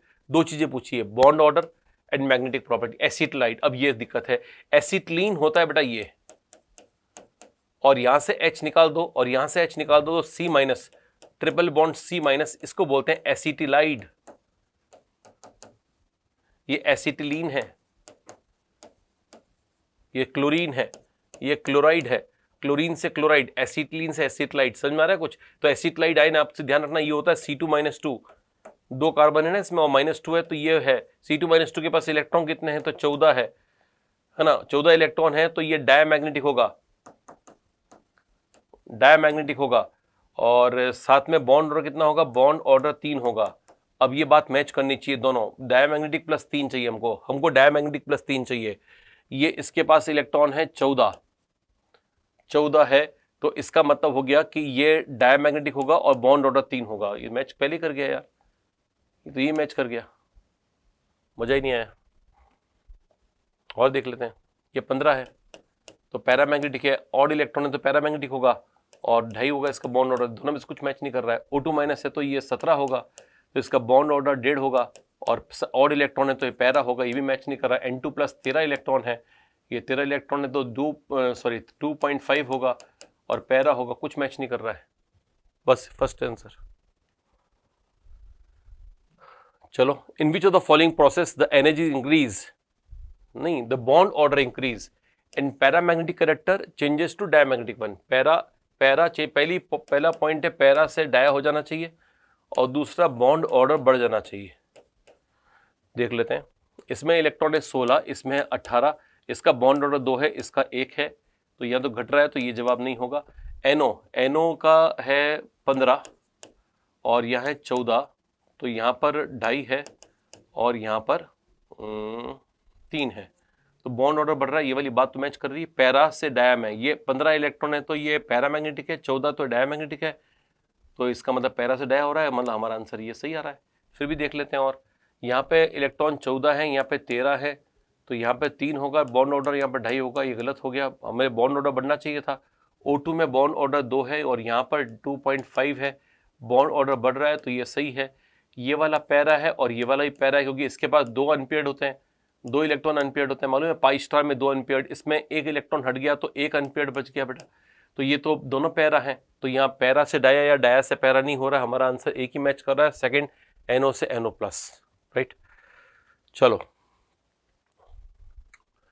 Given below are 2 statements, a pi bonding MO has lower electron density above. अब बेटा पाई बॉन्डिंग जो होता है, पाई बॉन्डिंग में ऐसे बनता है, ये ऐसे बनता है और ये ऐसे बनता है, प्लस प्लस माइनस माइनस। अभी पाई बॉन्ड बनेगा तो ऊपर डेंसिटी तो ज्यादा आएगी ना बेटा, प्लस प्लस कंबाइन कर जाएंगे ऊपर, और नीचे माइनस माइनस वाला लो बढ़ जाएगा, तो ऐसा 8 J संख्या आएगी, और इसका ऊपर और नीचे तो इलेक्ट्रॉन डेंसिटी आएगी ना अच्छी खासी।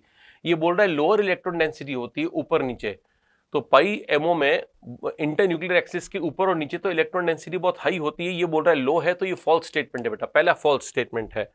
फिर बोल रहा है pi star MO has a node, तो पाई स्टार एमओ, जो पाई स्टार एमओ, अच्छा ये पाई स्टार एमओ की बात कर रहा है, तो पाई स्टार तो ऐसे बनेगा, ये प्लस ये माइनस, ये माइनस ये प्लस, इससे पाई स्टार बन जाएगा नेगेटिव वाला, यूं खिसक जाएगा माइनस, यहाँ पर प्लस, यहाँ पर माइनस और यहाँ पे प्लस, और न्यूक्लियस के बीच में आ जाएगा नोड। तो बिल्कुल बोल रहा है pi star MO has a node between the nuclear, ये तो ट्रू स्टेटमेंट है एकदम। जो एंटी बॉन्डिंग होगा ना उसमें न्यूक्लियर के बीच में नोड आएगा ही सही, ऐसी जगह बनेगी जहां इलेक्ट्रॉन के मिलने की संभावनाएं जीरो हो जाएंगी, इसलिए ट्रू है। First is false and the second is true, first is false, first is false and the second is true, answer is fourth. ठीक है जी, मजा आ रहा है ना बेटा। ये सारे क्वेश्चंस हैं जो कि एमओटी पर बेस्ड क्वेश्चन लास्ट में पूछे गए हैं, वो सारे क्वेश्चंस मैं आपको करा दिया हूं। दो तीन क्वेश्चन और रह गए, उनको भी देख लेते हैं फटाफट झटके से। Statement PS3 has a lower, अच्छा ये एच बॉन्डिंग पर आ गया, PS3 has a lower boiling point than ammonia. अब बताओ, थोड़ी देर पहले मैंने बताया था अमोनिया में एच बॉन्डिंग होती है, PS3 में मॉलिक्यूलर मास ज्यादा है, लेकिन एच बॉन्डिंग वाली बात डोमिनेट करने के कारण इसका बॉइलिंग पॉइंट हाई आ गया था बेटा। अपने ग्रुप में ये बॉइलिंग पॉइंट के मामले में सेकंड नंबर पे था और मेल्टिंग पॉइंट के मामले में तो फर्स्ट नंबर पे था। अब ये कितना गलत बोल रहा है PS3 has lower boiling point, ये हमारे को अभी तक मॉलिक्यूलर मास के चक्कर में उलझा रहा है, लेकिन इसको मालूम नहीं है कि हम घंटे भर पहले पढ़ चुके हैं सब कुछ, तो इसका मतलब ये फॉल्स स्टेटमेंट कर दो बेटा इसको देखते ही। आगे, in the liquid state ammonia molecules are associated through van der Waals forces, बोला लिक्विड में ammonia van der Waals force, आपने मालूम है अमोनिया में एच बॉन्डिंग लग रहा था, बट PS3 मॉलिक्यूल्स आर, अरे कैसी बात कर रहा है, PS3 का वैन डर वाल्स फोर्सेस था, PS3 में van der Waals weak van der Waals forces है, van der Waals forces PS3 में है, इसमें तो एच बॉन्डिंग है ना बेटा, ये तो ठीक उल्टा बात बोल रहा है, तो ये स्टेटमेंट एकदम फॉल्स है। तो इसका मतलब ये है कि ये फॉल्स स्टेटमेंट है। रीजन बोल रहा है लिक्विड स्टेट अमोनिया मॉलिक्यूल्स, ये फॉल्स स्टेटमेंट है। अच्छा सॉरी, ये देखो PS3 is lower boiling point, तो सही बोला ना मैंने, क्यों गलत कर दिया, PS3 का बॉइलिंग पॉइंट कम ही तो है, लोअर बॉइलिंग पॉइंट तो बोल रहा है ये, तो ट्रू है। आई एम वेरी सॉरी बेटा, जो भी लोग देख रहे हैं बेटा, है ना, वो लोग समझ जाना कि ऐसा मत सोचना कि मेरे को नहीं आता, मुझको आता है, तभी तो मैंने आपको बताया था, मैंने पढ़ गलत लिया। तो देखो बेटा, कोई भी एरर हो सकती है ना, वो आपसे भी ऐसी एरर नहीं हो, ध्यान रखना है। I am also very sorry about this. PS3 has a lower boiling point than ammonia, ammonia का एच बॉन्डिंग है, तो ऑफकोर्स का बॉइलिंग पॉइंट हाई होगा, तो इसका मतलब ये स्टेटमेंट ट्रू है, ये फॉल्स है। पहला ट्रू दूसरा फॉल्स, पहला ट्रू दूसरा false, A correct R incorrect, answer is fourth, right. और तो कुछ गलत नहीं किया ना, ठीक है। Last two questions. Linear combination of atomic orbitals form molecular orbitals take place only when the combining atomic orbitals. मैंने कहा था आपको, जेई मेंस में सवाल आया था कि बताओ जब लीनियर कॉम्बिनेशन होगा एटॉमिक ऑर्बिटल्स का तो कंबाइन कब होगा, जब उनकी एनर्जी सेम होगी, यस या नो, आंसर इज यस, ये एकदम सही है। अरे सेम एनर्जी वाला कॉन्सेप्ट सही है। अब ये बोला मिनिमम ओवरलैप, मतलब ओवरलैप कम हो, आपस में मिले नहीं, अरे तो मिले नहीं तो फिर बॉन्ड क्यों बनाएंगे, ये बोला मिनिमम ओवरलैप होगा तब ओवरलैप करेंगे। अरे यार ओवरलैप कोई भी आएगा जब आपस में बॉन्ड बना रहे हैं तो दिल से ये चाहेंगे कि यार बॉन्ड अच्छा बने, कौन चाहेगा बॉन्ड बेकार बने, तो फिर ये भी नहीं चाहेंगे। मिनिमम ओवरलैप वाली बात सही नहीं है। पाई में कम ओवरलैप होता है तो पाई बॉन्ड वीक रह जाता है, सिग्मा का ओवरलैप अच्छा होता है तो उसका बॉन्ड स्ट्रांग होता है, जहां ओवरलैपिंग ज्यादा वह बॉन्ड स्ट्रांग। मिनिमम ओवरलैप वाला पॉइंट गलत है। Have the same symmetry about the molecular axis, मैंने कहा था बेटा एक्सिस सेम होनी, सिमेट्री सेम होनी चाहिए। अगर एक ऐसा है दूसरा ऐसा होना चाहिए, एक ऐसा हुआ दूसरा ऐसा हुआ तो ये नोड पे टकराएगा और जीरो हो जाएगा। इसका मतलब ये सिमेट्री सेम होने वाला पॉइंट एकदम सही है। आंसर इज यस, ए और सी तो होनी चाहिए। बी वाली बात बोल दी इसने तो गलत है, तो ये बी वाली बात बोल दी गलत है। बी वाली बात, ये तीन ऑप्शन में बी आ गया, जबकि बी मिनिमम ओवरलैप वाली बात है बेटा। जो समझदार इंसान है उसको नहीं आता है तो बी वाले पॉइंट को देखकर ही सही कर देगा। आंसर हमारा सेकंड होगा, ए एंड सी। फिर भी देखते हैं डिफरेंट सिमेट्री। अब डिफरेंट सिमेट्री होने का मतलब तो गलत हो जाएगा ना, different symmetry about the molecular axis is wrong. Last question is coming from yes, some of bond order of CO and NO+। CO का बॉन्ड ऑर्डर कितना होता है, CO है 6 और O है 8, दोनों मिलाकर हुए 14। 14 का बॉन्ड ऑर्डर आता है 3। NO+ में 7 और 8 15 - 1 14, इसका भी 14 है। NO+ का, ये तो CO का हो गया और NO+ का हो गया 14, और 14 का आंसर आता है 3। दोनों का जोड़ दोगे तो 3 + 3 = 6। जो जेईई मेंस में इंटीजर टाइप बेस्ड क्वेश्चंस आते हैं उसमें 6 आंसर आया था इसका, राइट। चलिए, तो आज हमने काफी सारे क्वेश्चंस कर लिए। हमने एच बॉन्डिंग पूरी कर ली, हमने weak van der Waals forces पूरे कर ली, हमने एमओटी पूरी कर ली। आई एम 100% श्योर कि जो आज हमने किया उससे बाहर कुछ नहीं आएगा, एटलीस्ट एमओटी में तो कुछ भी नहीं, उसको ढंग से प्रिपेयर कर लीजिएगा। All the best and I will be in touch with you with the next lecture. Probably the next lecture will be based on the P block elements and some of their compounds. Have a nice time ahead of you. Bye bye. Keep doing well.